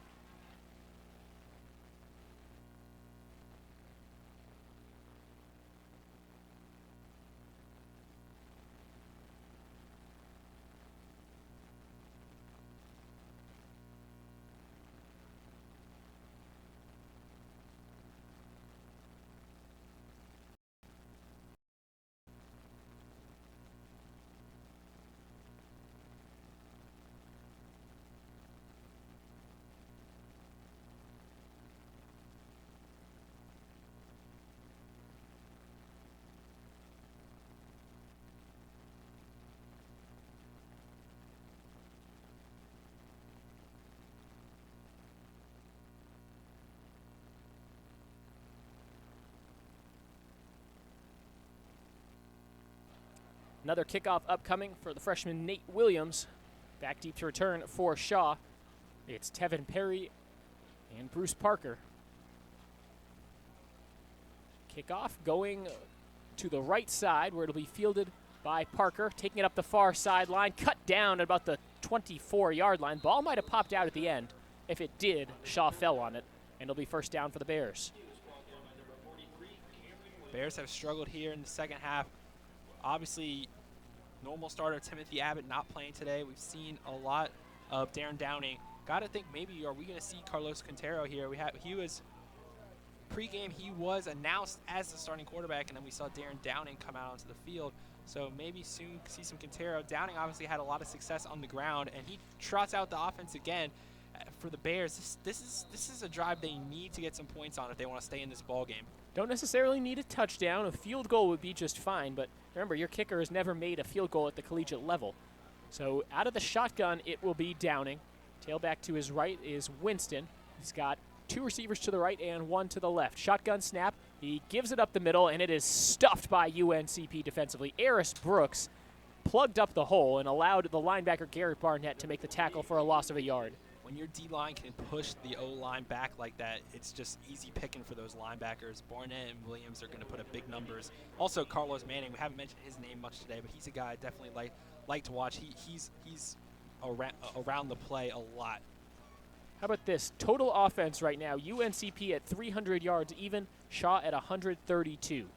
Second down and 11 for the Bears from their own 23-yard line, down 31-13. High snap. Pressure comes, lobs it to the right side, complete, and wrapped up in the backfield. Great read defensively by, let's see, who was that? That's Khalil Hollis, who didn't let the man past him. Another loss, this time a loss of 3 for Shaw, and it brings up a 3rd and 14. Those guys out on the flanks, they're slippery. Hollis grabbed onto him, looked like he was going to get away, managed to hang on for dear life, get that tackle. That's a big play for Hollis because it would have been a few more yards if Hollis couldn't keep him wrapped up. So a huge 3rd down coming up for the Bears. They're 3 of 7 on 3rd down so far today, as Downing knows he needs to get his offense a chance to put some points up on this drive. 4.5 minutes to play in the third quarter. Braves have really dominated action here in the second half. The shotgun snap, just a 4-man rush. Pressure comes, Downing flushed out to the right, throws on the run, and it's tipped and incomplete. Another O-line breakdown. Like we mentioned earlier, week 1 they gave up 8 sacks. Now UNCP might not be getting to the quarterback every play for sacks, but forcing Downing out of the pocket. When Downing gets out of the pocket, he's got to throw. And as a passer, he struggled a little bit here. That was Sean Everett, who maybe just got a fingertip on it. They were looking for Jefferson on the far side on the rollout. Couldn't get it to him. Brings up 4th down. Clock stopped. 4:15 left third quarter. And UNCP 31, Shaw 13. And Kinsemi comes on to punt back deep to return for the Braves is number 80, John Allen. Another low punt. Allen lets it bounce. He will take it on the run from the 40 across the 45, taken down to about the 48-yard line. A dangerous play, but John Allen able to make it happen for a couple more yards. The important thing there, though, is that it didn't take another Shaw bounce and cost the Braves another 15 yards. The last 2 punts by Kinsemi have been rather poor punts, but depending on how the bounces play out, you can shank a punt. It could still be an actual productive punt. That one, that's risky by Williams to field that, but he had a little by Allen to field that. He did have a little space. He fielded it and picked up a couple yards on the play. Really, it was just about preventing that bounce. So the Braves offense comes out. They'll start on the right hash from their own 47. And look who's in the backfield. It's the star from last week, Miles Grant. Shotgun formation with O'Brien. 2 receivers on each side. And the Braves can really put this game away with a score here. Motion man across the formation. Get it on the shovel pass to number 89, Aaron Clay, trying to free him up. And there's just not the blocking on the outside. Back to the line of scrimmage. No gain. Now, Miles Grant, this might be his time after Rontonio Stanley and Cliff Jones was kind of worn down the Shaw defense. Now you've got a guy like Grant, shiftier, kind of, as Coach Richardson says, he runs a different way from some of these other runners do. So with now this defense maybe worn down a little, maybe you get Miles Grant involved. See him walk off the field now. Looks like UNCP is going to go 5 wide on second down. Here we go. 3 receivers to the right, 2 to the left. Shotgun snap for O'Brien. Pressure comes, throws to the left side, complete across the 50. Juke move 45 and down across the first down marker. First down UNCP. Number 80, John Allen, makes another catch. Redshirt sophomores had a productive day for the black and gold today. Nice job there by Allen. I'm also going to give credit to the other wide receiver out there. Did his job by clearing out that space. Sometimes as a wide receiver, you run a route to block to set up another route. You're not supposed to block. You're really just supposed to run your route. That was a nice job by the other receiver at the top of the field to set up that spot for Allen. 4th catch of the day for Allen. He's up over 30 yards. B.J. Bunn, meanwhile, has 6 catches for 109 yards. Pistol formation, O'Brien gives off right tackle. This is Grant, and he breaks a tackle, still going across the 30, enough for a first down, and his O-line comes from behind, pushes him forward for another yard or 2. Miles Grant, 5'11", 185, just pretty much ran over one of the Shaw defenders. When you see Miles Grant, especially, I've seen him in street clothes at press conferences, he's not a big guy. But when you get that head of steam going, I guess he's got a little power we didn't know about. So another first down for UNCP. Ball spotted now at the Shaw 27-yard line. This is a Bears defense. Looks like it's just gasping for air. They've been on the field an awful lot this quarter. 2.5 minutes to play in the third quarter. Braves up 31-13. They will play fake it to Grant. O'Brien has time, throws over the middle, has a man complete across the 15. Big hit on Taryn Huffman, but he has enough for another Braves first down. At this point, UNCP offense seems like every play there's a wide receiver wide open. There's not, every time they run the ball, there's a giant hole, or one of these fresh running backs is running over a defender. They're just struggling right now. This is kind of what we expected coming into the game. We're finally starting to see it a little bit. I'll tell you what it looks like from the first half to the second half. If you were playing Madden or something, someone would have gone in and turned down the difficulty for the UNCP offense, because things just coming a lot easier here in the second half. 3 receivers to the left, and they fumble on the snap. They finally throw the screen pass to the left side, complete to Allen. Let's see what he can create. Spun down for a gain of about 4. So even though the Braves fumbled the play action, O'Brien picks it back up, no problem, throws the screen for a gain of 4. The Shaw fans must have been like, oh, yeah, fumble, great. Something good happened for it. Oh, wait, never mind. Screen out to the outside, picks up a few yards. Everything just, even the plays that look like they're going well for Shaw just seem to slowly turn bad. So it brings up 2nd and about 6 for the Braves. Ball at the Shaw 10-yard line. They can get a first down without scoring a touchdown. Under 90 seconds to play in the third quarter. Braves offense in no hurry. Play clock to 10. They give it off left tackle for Grant. He is met and gets no gain on the run. Shaw has had some success when they brought their middle linebackers on the blitz to stop the run. But you got to think, sometimes when they bring those extra linebackers, don't have them in coverage.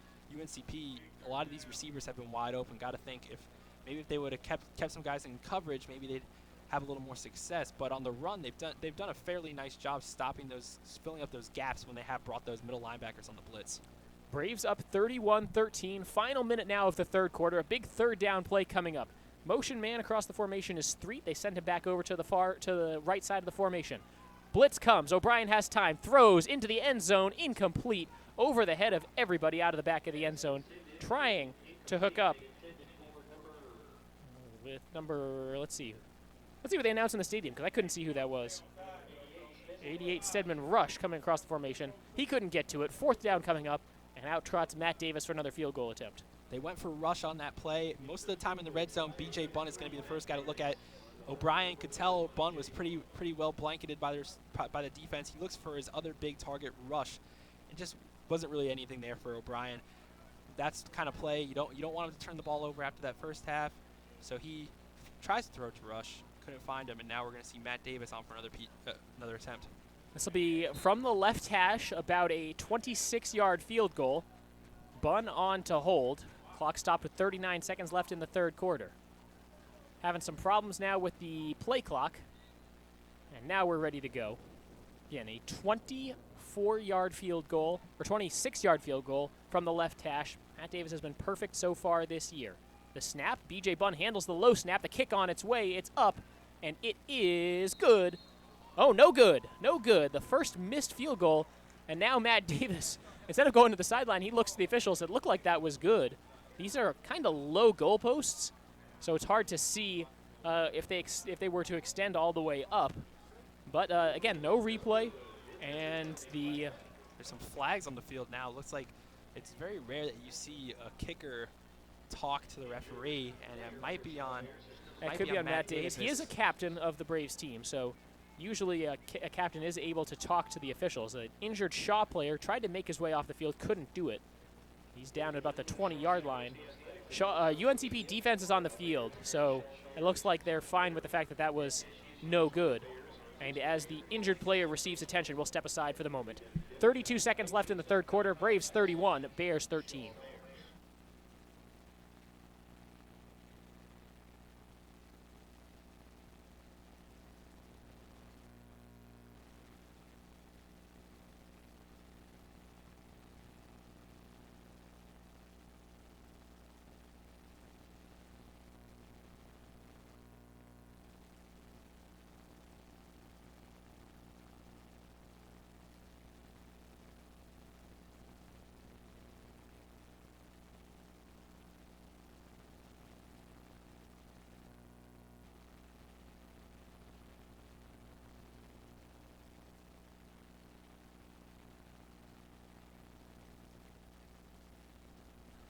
So it was a penalty, unsportsmanlike conduct on UNCP for, I guess, protesting whether that field goal was good or not. The injured player for Shaw is that star middle linebacker Keelan Jones, who had to be helped off the field, and things going from bad to worse so far for Shaw. But they do catch a break on the Matt Davis missed field goal. There's 32 seconds left before the start of the fourth quarter, and Shaw, well, they need some points, and they need them fast. Went from up 13-10 to start this quarter to down 31-13. QB keeper on the option falling forward is Downing, and he gets about 3 yards. Downing has had a lot of success on the ground. At this point of the game, they're either going to have to go crazy no huddle if they want to keep the ball on the ground, but they're going to have to look to throw the ball, and that's where Downing has completed a lot of his passes, but also we've seen some struggles there. Downing so far 10 of 15, just 46 yards through the air and 1 interception. High snap. This time he gives it to the running back, lowering the shoulder. Ran a guy over, but Kadeem Bailey is tackled short of the first down marker. And it will be third down for Shaw when we come back. Third quarter in the books. Braves looking to hold on and finish their run through the CIAA at 3-0. Shaw still looking for that first victory. Fourth quarter coming up next. UNCP up 31-13.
Start of the fourth quarter, and before we can even get going, there's a flag coming from the far sideline. That's where UNCP Was over there.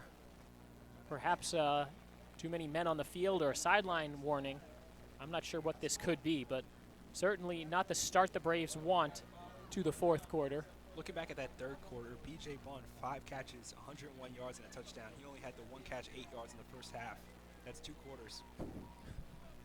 Yeah, it was a productive third quarter for B.J. Bond.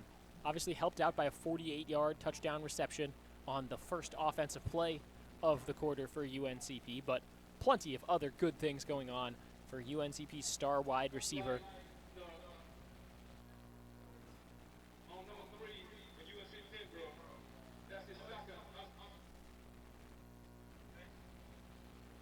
So the flag is unsportsmanlike conduct against Matt Davis, who is apparently still heated. He's been ejected from the game. That's his second unsportsmanlike conduct penalty. So the Braves are going to be without their kicker for the fourth quarter. I'm not sure what he said or did from the sideline during that quarter break, but the unsportsmanlike gives Shaw an automatic first down. That's the kind of play out of your You don't expect that. Out of a kicker especially, and the two back-to-back, because there was the one called out in the field, and then now another flag. Now just a few minutes, like a few minutes later, again, Shaw had run 2 offensive plays. That's a fifth-year senior, a captain, and your place kicker costing your defense 15 yards. And Shane Richardson has got to be just furious right now. Penalty moves the Bears into Braves territory. First down, the high snap. They give it to the running back. And again, keeping the legs moving forward, Kadeem Bailey gets about 5 or 6 yards on the run. That could be just the difference Shaw needed. They don't have to face a third down. They're in Braves territory. They are facing an 18-point deficit, but it's not over yet. That's a tough call, too, for Davis because, like you said, 18-point deficit, but that is still a lead. 2 receivers to the left, 1 to the right as Downing comes out in the shotgun formation. 2nd and 2. They give it back to Bailey. Bailey picking his way forward and has the first down. First down for Shaw. And then the question really just moving forward becomes how quickly can Shaw score? And they have to get points quick now. The clock's just going to keep moving. You know, when UNCP gets the ball, they're gonna try and milk this clock. And for Shaw, obviously running has been their biggest component, so that's going to keep the clock moving. And so they really just need to get their offense going. This no huddle needs to be quicker. Shaw through 3 quarters, 89 yards on the ground, just 46 through the air. So really not a lot of total offense. Dropping back to passes, Downing swings it out to the left side, has the running back Bailey, gets back across the line of scrimmage. A couple Braves pile up on him, and he gets 2 yards. Garrett Barnett able to finish off that tackle for UNCP. On the whole Matt Davis front, I'm looking across the sideline now. See punter Nate Williams warming up by the net. Obviously, as the punter, you would expect he would be the guy to come in and kick, but as a freshman, he's never attempted a college field goal, so that could be, even with extra points, that could be an adventure. 13:30 left in the ball game. Shaw trailing UNCP 31-13. They have the ball in the Braves 29 on the left hash. 2nd down and 8 coming up for the Bears offense. Downing, the junior quarterback, in the shotgun formation. Play clock down to 5. Calls for the snap. Braves bring pressure. He lobs it right side, one-on-one, has a man caught. First down inside the 5-yard line. Raymond Green Jr. has his first catch of the season. That was a strange play. The throw felt like Downing should have got the ball out sooner than he did. He threw it. UNCP defender just didn't really know where the ball was. If he knew where the ball was, I think it would have at least been contested, maybe picked off. That's freshman DB Yavel Morris. Hasn't seen a lot of game action. They give it to the running back up the middle. He comes up just a bit short of the goal line. That was the starting running back, Raheem Winston Jr. He stays out there. Spread the field. 2 receivers on each side. 2nd and goal from the 2. They will keep it on the ground. Back to Winston, and he is into the end zone. Touchdown, Shaw. 12:38 to play. It's 31-19 now with the extra point pending, and they will trot out the kicker. As far as running backs go, Winston very similar to Rontonio Stanley in that he's a smaller frame. Winston 5'6", 175, manages to just sneak in behind his O-line. Now we're going to see this extra point. This is a big kick for them. You got to think maybe they would consider going for 2 to try and make it a 10-point game, but they're gonna kick the extra point here. Trotting a man on late, the extra point attempt is up, and it is good. 12:38 left in the game. It's UNCP 31. Shaw still 19. There's just a flag on the field. That was number 34, Devin Hunt, trotting onto the field late. That was really strange, and the flag came out then.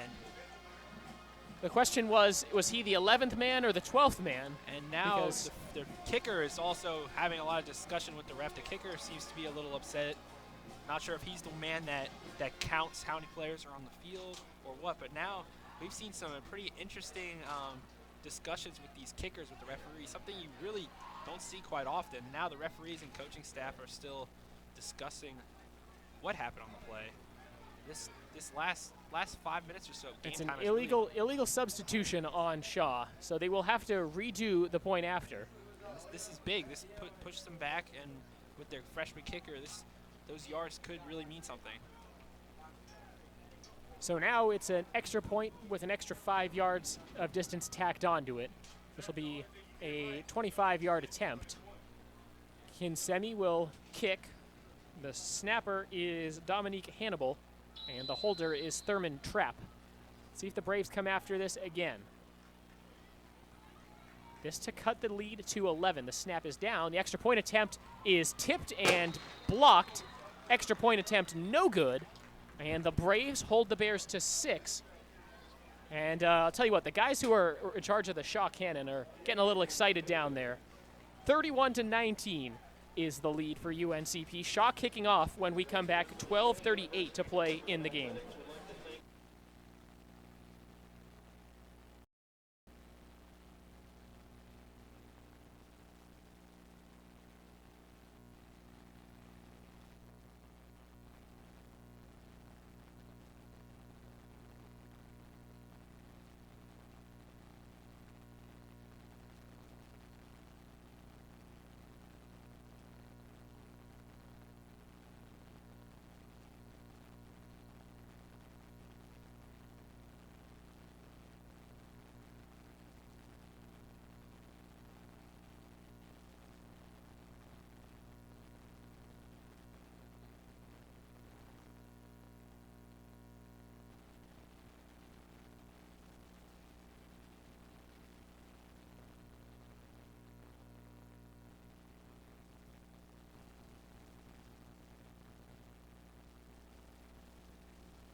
It's a 12-point lead for UNCP. This has been an interesting game.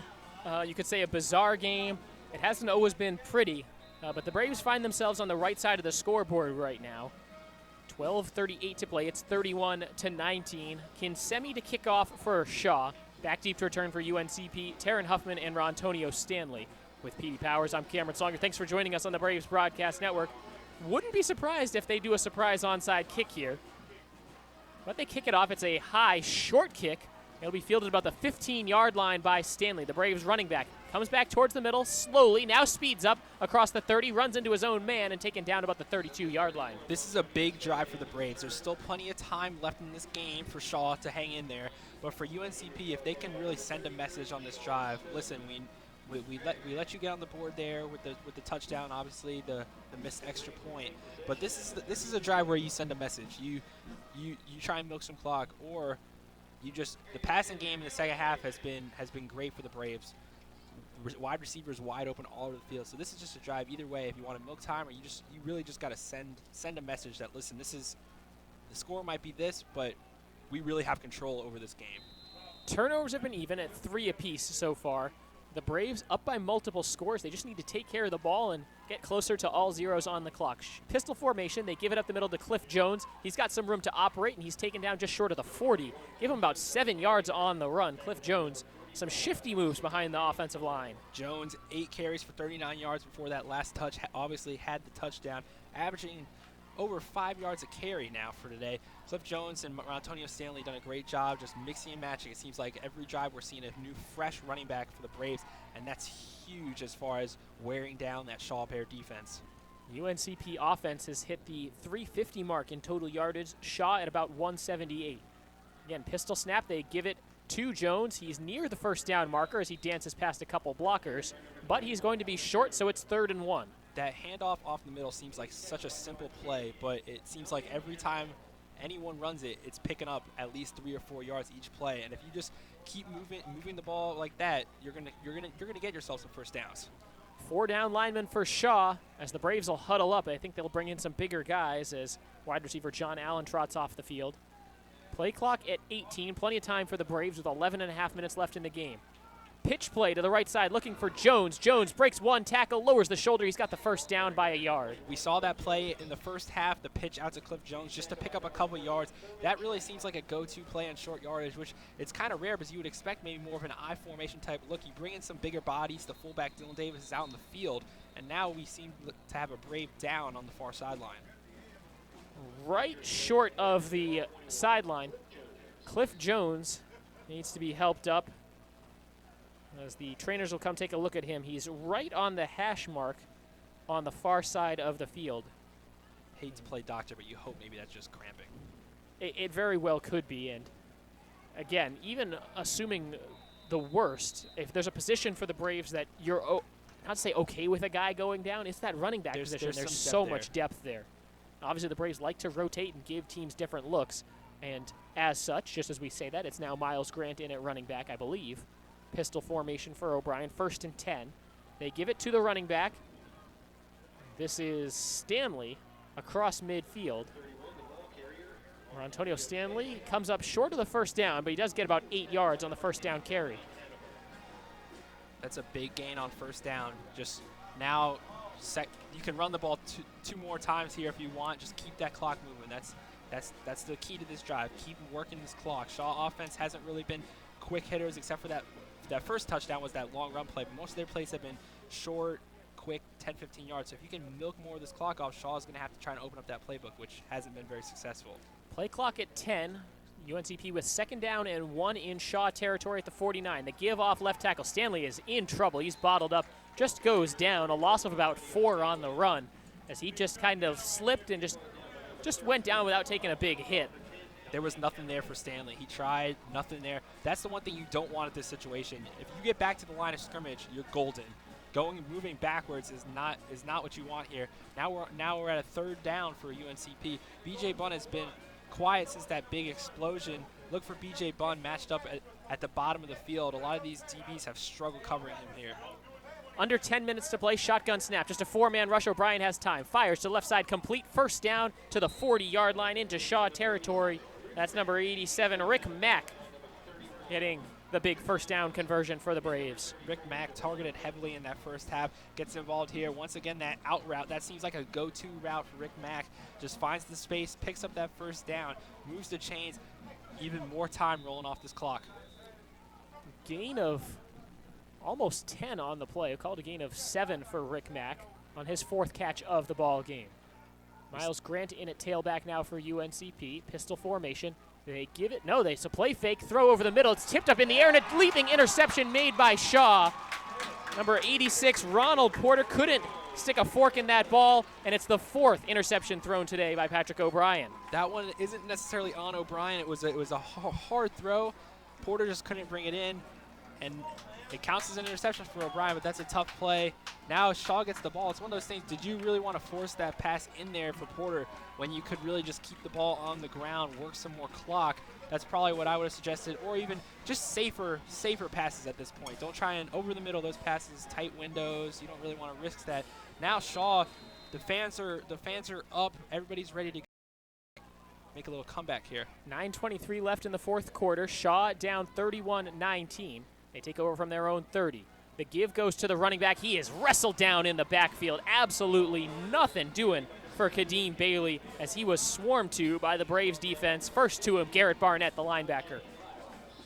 Ajay Lyles also in it as well. And that's a loss of about 4 on the run for the Shaw tailback. But going back to that interception, I'm sure the thing that the coaches will be talking to Patrick O'Brien about is KYP, know your personnel. You have a freshman tight end that you're trying to fit the ball in a tight window. He's not able to haul it in. It costs you a turnover. Shaw with it from their own 25 on the right hash. Shotgun snap. The throw to the right side in trouble. Incomplete as it's over the head of number 7, Trevante Long. That would have been an awesome catch by Long. Would have had to bring that in with one hand, and even then would have had struggled to keep his feet in bounds. There's a lot of Braves around the ball on that play. Long hasn't really been involved that much today. He has 2 receptions for 11 yards, and Long coming into this game was their leading receiver. Only had the 17 catches on the season so far, 9 last week, only 2 today. 3rd down and long for the Bears. In trouble. The throw from Downing is dropped. It would have been a real struggle for the tight end Harris as he was catching it at the line of scrimmage on the little out route from the tight end. And sets a quick 3-and-out by the Bears. They will punt with 8:38 remaining. Remember, they have 2 timeouts left. They don't have their full slate of timeouts because they used one early in the 3rd quarter. So now back deep to return, B.J. Bunn. And Kinsemi will be punting from about his own 10-yard line. This is an important sequence coming up. Braves obviously need to not turn it over, first of all. This is a big play, this punt. They've struggled on special teams. See if he can get this punt off, hang on to it. Braves come after it. Kinsemi does get the punt off, and it's a good one of his best of the day. It'll be fielded by Bunn inside his own 40, breaks a tackle, and he is taken down right away. A flag does come in, and I believe that's a block in the back against UNCP. Kinsemi had to step to his left to field that punt. That's just how off this long snapper. Don't want to call out any names on that, but it's been a rough night for long snapping and holding for the Bears.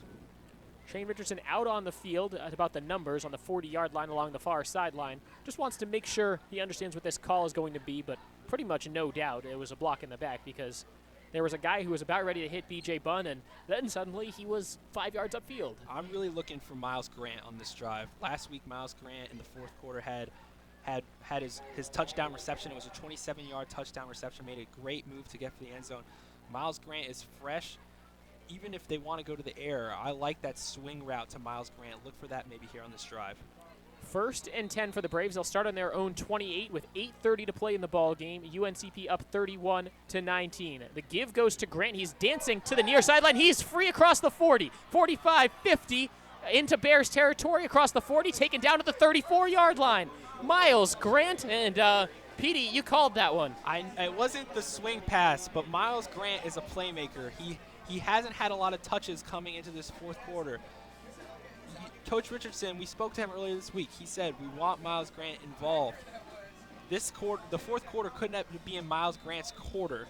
That was a huge play. That's the kind of play you need. So it started on their own 28. They take it to the Shaw 32-yard line. 1st and 10, UNC Pembroke. Pistol formation, O'Brien. A low snap. They do give it to Grant. He's bouncing off right tackle, now dancing, slows up, and he is taken down for a gain of about 1. We're going to see a lot of plays similar to that one now, just keeping the ball on the ground. After that last interception, you got to think that's a wake-up call for Coach Richardson, Coach Cox. You can see this game out. You don't necessarily need to score a lot more points. You just want to get – time is more precious right now than those points are. So after the 40-yard run by Grant, it's a 0-yard gain. This pass batted down at the line of scrimmage. O'Brien picks it back up. And oh my goodness, Patrick O'Brien is going to breathe a sigh of relief there. He falls down, a loss of about 3.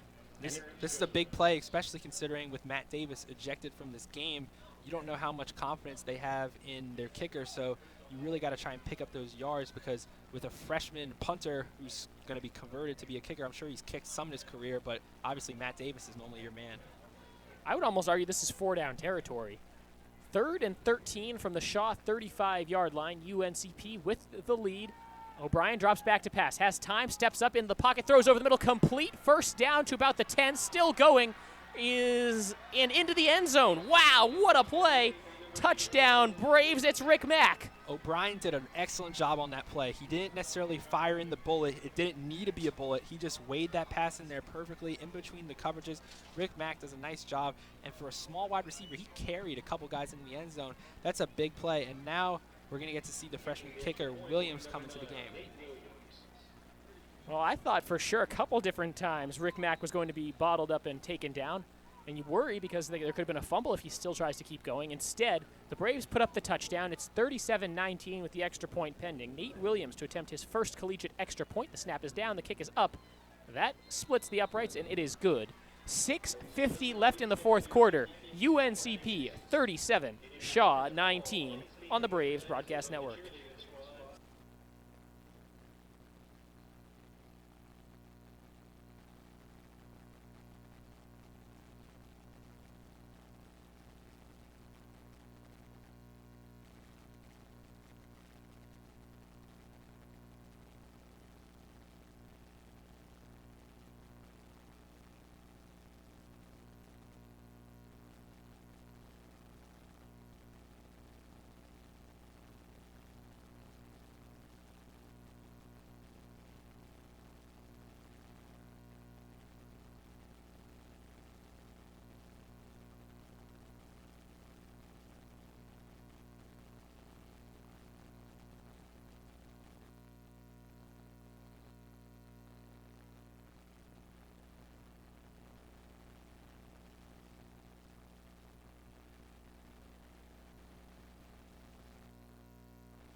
Final 6 minutes and 50 seconds of this game. We could be looking at some mop-up duty. It's 38-19 UNCP. Shaw will need to create something very quickly. And Nate Williams' kickoff is low and heads straight out of bounds at the 15-yard line. And that's the second time that's happened today, Petey. That's tough for Williams. You know, without you want to limit Davis's workload a little bit, but you can't really afford for him to keep kicking the balls out of bounds. You got to hope he can get that figured out. Now for the Shaw offense coming out on the field, obviously lead might be a little too much for them. There is still time in this game. It's really about creating some things to look for, some good things here in this get things going for next week. Next week they're playing another conference foe, Bowie State. They got to get things going for that game. Try and get some positives here. Run a few plays that try and get some confidence. So you can look at the film and be like, hey, listen, like, you know, score wasn't what we wanted necessarily, but look at this. This is some things we can carry over. So you see if they can get that going for them. That last score, a 35-yard touchdown pass from Patrick O'Brien to Rick Mack. Now Shaw comes out. They'll start on their own 35 following the kickoff out of bounds. Shotgun formation for Downing. He drops back to pass, sets up the screen to the right side, complete. And now dancing across the 40 to the 45-yard line, near a first down. We'll have to see where they spot this for Darren Jones. Jones, who had his first career catch earlier in this one. It's a nice tackle by Mans on the play. Some of the Shaw coaches up here weren't too happy about that play. Not sure if it was just the receiver not reading the blocks well or something, but that was a good game, but I think they wanted to go for even more. So an 11-yard gain follows the earlier 5-yard catch from the freshman for Miami. That happened in the first half. 1st and 10 for the Bears. Time, Downing throws right side. Ooh, almost intercepted. Number 38, Josh Mans, nearly came from the safety spot and picked that pass off. As far as the quarterback Downing, most of his passes today have been at the maximum about 15 yards. He has not really taken many chances downfield. Not sure if he doesn't trust his arm or if the coaches just want to keep the short passes going, but his average depth of target would not be much past 5, 10, 15 yards. He really hasn't looked downfield that often. 6:20 to play. Braves up by 19. 2nd and 10 coming up for the Bears from their own 46. Again, time, Downing throws complete near the sidelines across the 50 into Braves territory, out of bounds at about the 45. That might be enough for a first down. Darren Jones again, the intended target, and he makes a nice run. Let's see where they spot this. It could be 3rd and short. It could be a first down. Looks like he's just short. No, they'll move the chains. Slightly favorable spot. I thought he was closer to the 45 than the 44, but they give him the ball spot moving forward. So it's a first down for the Bears. Clock will run once the official blows his whistle. It's at 6:12 right now, and the Bears are down by 19 points. From the right hash in Braves territory, Downing in the shotgun. The snap. He will give it up the middle to his running back. He's met and taken down for a gain of about a yard or two. There's Garrett Barnett again, involved with another tackle. At this point, a play like that where you only gain one, maybe a yard and a half, that really does nothing for your offense. That's just a wasted down, and the clock continues to tick. So they really need to start looking down the field a little more, or just getting their guys in open space. Well, at 19, the difference right now, it's technically a 3-score game. But it would mean that the Bears would need to go for 2. Also, ask the question of how much faith do you have in your kicker, and what can you do with only 2 timeouts left? They need some points. They need them fast. 5.5 minutes to play. The offense in no hurry. The play clock down to 4. Here's the snap to Downing. Braves bring just 4. The throw over the middle, tipped and knocked away by Elijah Williams. If he was another inch taller, that might have been picked off. Elijah Williams had an interception last week that was called back by penalty. He's an active guy for a linebacker. He's making tackles. Also very athletic, can make some plays in coverage. And he's one of the stars of this defense, if you ask me. The senior from Charlotte at 6 foot 235. You don't see a lot of middle linebackers with exceptional springs, but Elijah Williams is certainly a guy with some vertical ability. So 3rd down and 10 for the Bears. Clock stopped with 5:15 left in the game. Spotted from the center of the field. This is 4-down territory for the Bears. If they don't pick this up on this play, they're probably going to end up going for it again. Braves will blitz. They have a breakaway, and it's thrown complete on a little screen, but wrapped up near the line of scrimmage. Maybe a yard there on the pass to Raymond Green Jr. Brings up a 4th and long for the Bears, and I think no doubt you have to keep the offense on the field here. This might just be the game.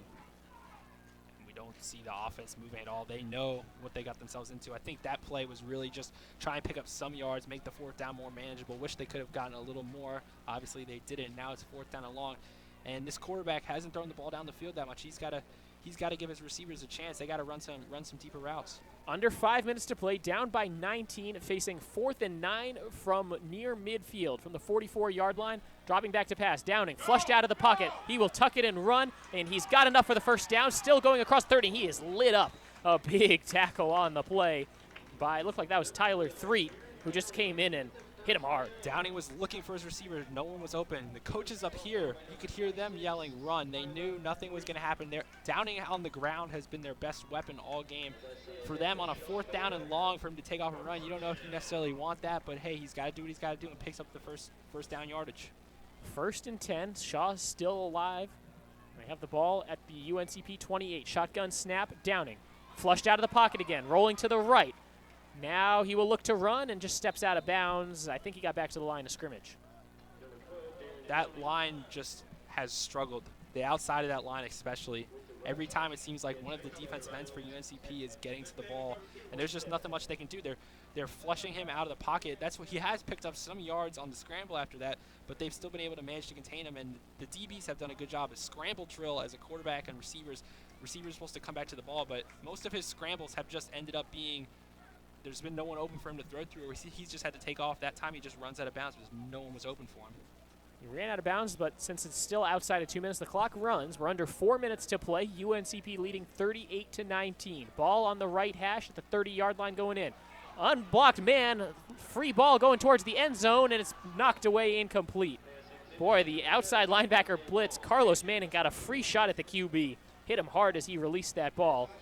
Drops it incomplete. It brings up a 3rd and 11. But the clock does stop for Shaw. That pass was intended for Trevante Long, the junior receiver, their leading receiver coming in today. He did have a size mismatch on the outside, but there just wasn't much he could do. The ball wasn't in a good spot for him to try and make a play. He tried, just couldn't reel it in. So now it's crunch time for the Bears. 3:38 to play, still trailing 19. 2 receivers to the left, 1 to the right, a tight end. Running back in the shotgun formation with Downing. They give it to the tailback, scooting off right tackle, and he is kept in bounds, taken down about the 25-yard line. A gain of 4 for Kadeem Bailey. Brings up 3rd down and about 6. 4th down and about 6. Not really sure what they were going for that play. He never really got north and south. He kind of just kept going towards the sideline. And for a running back like him, a little bit of a bigger back, you really want him to cut the ball upfield. That play wasn't really designed for that. It was really designed to bounce it outside. You would have thought maybe that would have been a play for a guy like Winston, a little bit of a quicker, smaller back, but still. How about this? They were also running to the short side of the field. The ball was on the right hash. They ran to the right side of the line. Just interesting play call. Let's leave it at that. Let's leave it so at here that. we go. 4th down and 8. Empty backfield. 2 receivers right, 3 to the left. 4th down and 8 from the 28-yard line. Dropping back to pass. Downing flushed out. He'll tuck it and run. He's got some room to work. He's across the first down marker, and he has another first down carry on 4th down. These plays are not designed quarterback draws, but the way that they're going, they practically are, because the UNCP D line is getting into the backfield in no time. You would think they're running draw plays, design draws. It's really just the O-line struggles, and it's working. I mean, if you want to say it's working, it is, but that's not the intention. Taking a long time. Under 3 minutes left, staying in the empty back formation for the Bears. 1st and 10. The throw looking over the middle. It's off the hands and then intercepted off the deflection. Taken out of the back of the end zone by UNCP and tripped up short of the 15-yard line. The interception made by Trevon Gibson. Great job by Gibson, but you got to go down on that play. Don't take it out. He takes it out past the almost the 15-yard line. That was a great catch by Gibson, though. The one-handed grab snatches it in, and that's got to be it for Shaw. If they had it, they were running out of time, but any chance they had there just blown away by the interception in the end zone. Off the hands of it looked like Trevante Long there, just wasn't able to bring that pass in, and off the tip drill, UNCP forces a turnover. 2:41 left in the game. 1st and 10, ball on their own 13. O'Brien gives it off right side for Stanley, looking for a hole, and there's nothing there. He maybe gets a yard, but he also might have lost a yard. It's kind of tough to tell with the big pile down there on the far sideline. This is a tough game for Shaw. Obviously, they started off 0-2. The first game they lost 35-6. Last week they lost to Wingate 56-7.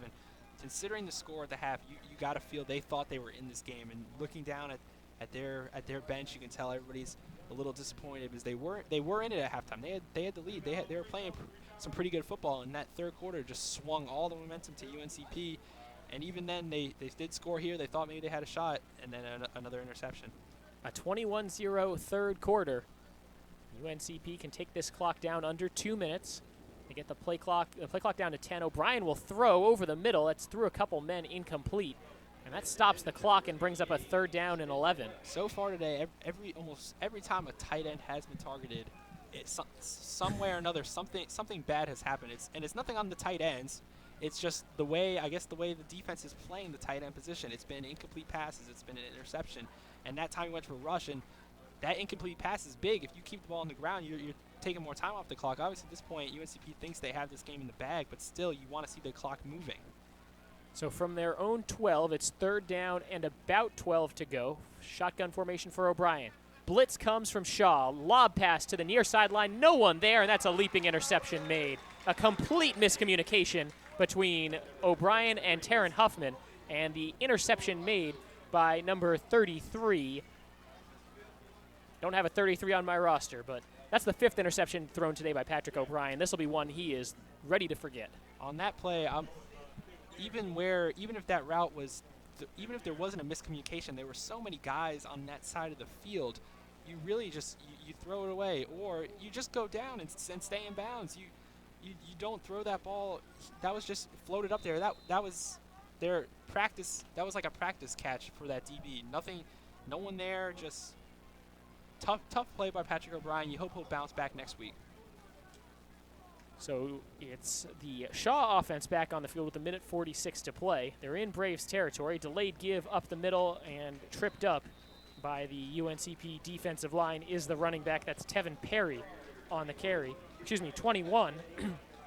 That's Uriah Bethay, sophomore from Upper Marlboro, Maryland, and a transfer from Hampton. First time we've called his name today. Perhaps trying to get not necessarily the backups, but some other guys some looks here in a 19-point game in the final 90 seconds. 2nd down and 8 coming up for the Bears. The snap. Downing is flushed out, rolling to the right, throws and just throws it out of bounds. Downing is hobbling a little down there on the field. This is something as a coach, you really, at this point for both teams, you just don't want to see any injuries. He's all right. It looks like he's going to stick in the game, but he is limping a little bit, and now he's kind of coming towards the sideline. Not sure if they're going to make a switch or. I thought I heard again. We have the coaches just to our left here in our broadcast setup at Durham County Memorial Stadium, and it looks like they're going with number 4, Vidal Woodruff, freshman from Tampa, Florida, will get his first collegiate snap. And that also brings up the question with Quintero listed as the 3rd stringer. Quintero was announced as the starter today pregame, so not sure. The snap, the Braves blitz. Woodruff flushed out, throws over the head of his intended target, incomplete. It brings up 4th and 8. Remember the starter, the projected starter today for Shaw was Timothy Abbott. He never dressed out for the game. He was in, a tracksuit warming up before the game, never got the pads on. And the second string guy was Darren Downing. He became the starter. We also had heard that we might see Carlos Quintero. We have not, and now we're on to Vital Woodruff. Fourth down as the Shaw offense stays on the field. We're in the final minute now, 59.2 seconds left. Braves up by 19. It's 4th down and 7 to go. Braves rush just 4. Woodruff steps up in the pocket, and he is sacked, and that should just about do it. The sack made by number 50, Tajai Lyles, and it's a turnover on downs. Braves offense will come back out onto the field, and if they do anything other than just kneel it out, I'd be a little surprised. Obviously, this game has been some promising things here in the second half, gotten going a little bit. Obviously, Patrick O'Brien has struggled a little bit. Not all of the interceptions necessarily all on him, but obviously that five number in the interception column, not something you want to see. And only coming in with 1, which was first drive of the season. He had turned that down. How about his first attempt of the season? O'Brien really just needs to.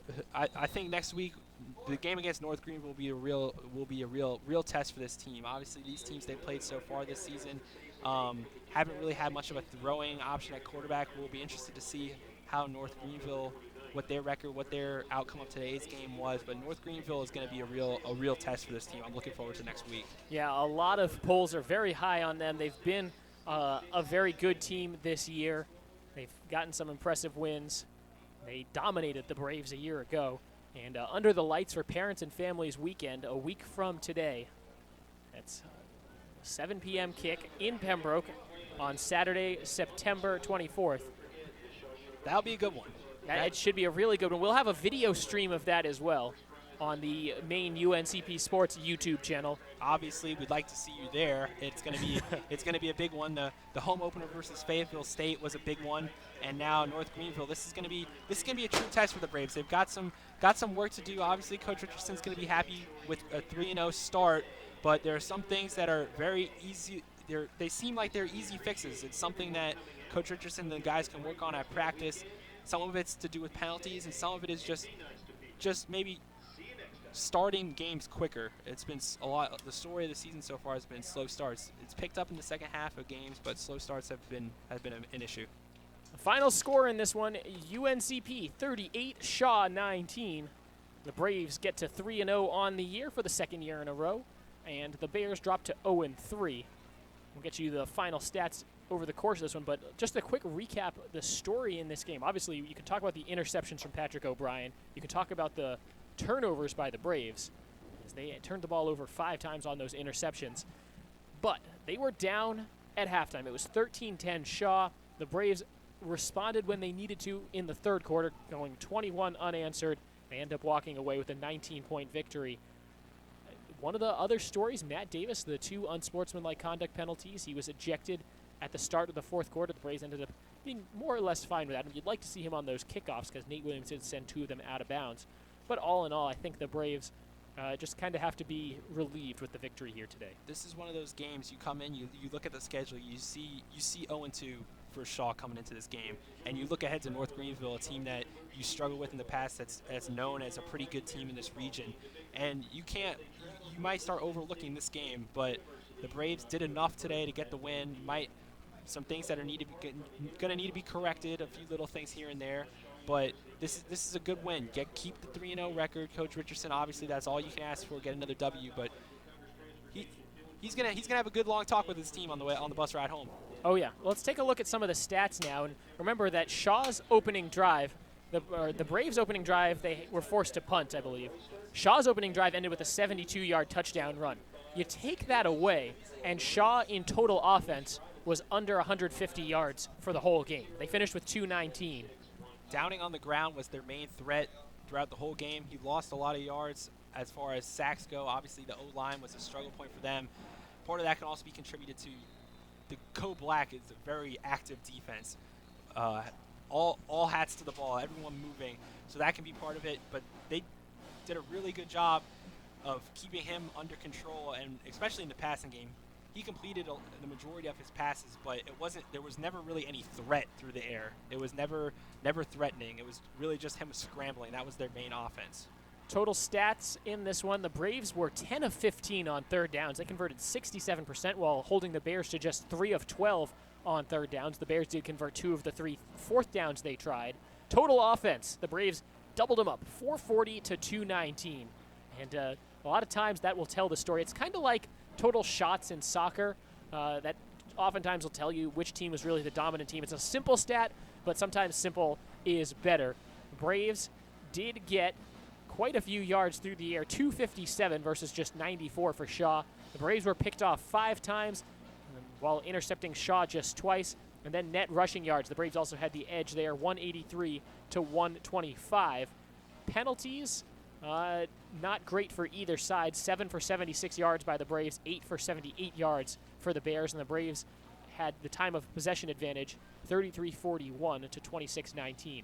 On the individual notes, we talked about Patrick O'Brien, going to want to flush this game and move on. He went 23 of 34, 257 yards, but 2 touchdowns to 5 interceptions. His counterpart, Darren Downing, 94 yards through the air on 15 of 27 passing, no touchdowns, 2 interceptions. On the ground, Rontonio Stanley, 14 carries, 64 yards. Miles Grant, 8 carries, 62 yards. And Cliff Jones, 11 carries, 50 yards. That's really the three-headed monster for the Braves on the ground. It kept them in the game. Darren Downing, 17 carries, 90 yards. So he had almost as many yards through the air as he did on the ground. Kadeem Bailey, their main running back, 12 carries, just 27 yards. The rush defense for UNCP today was stiff.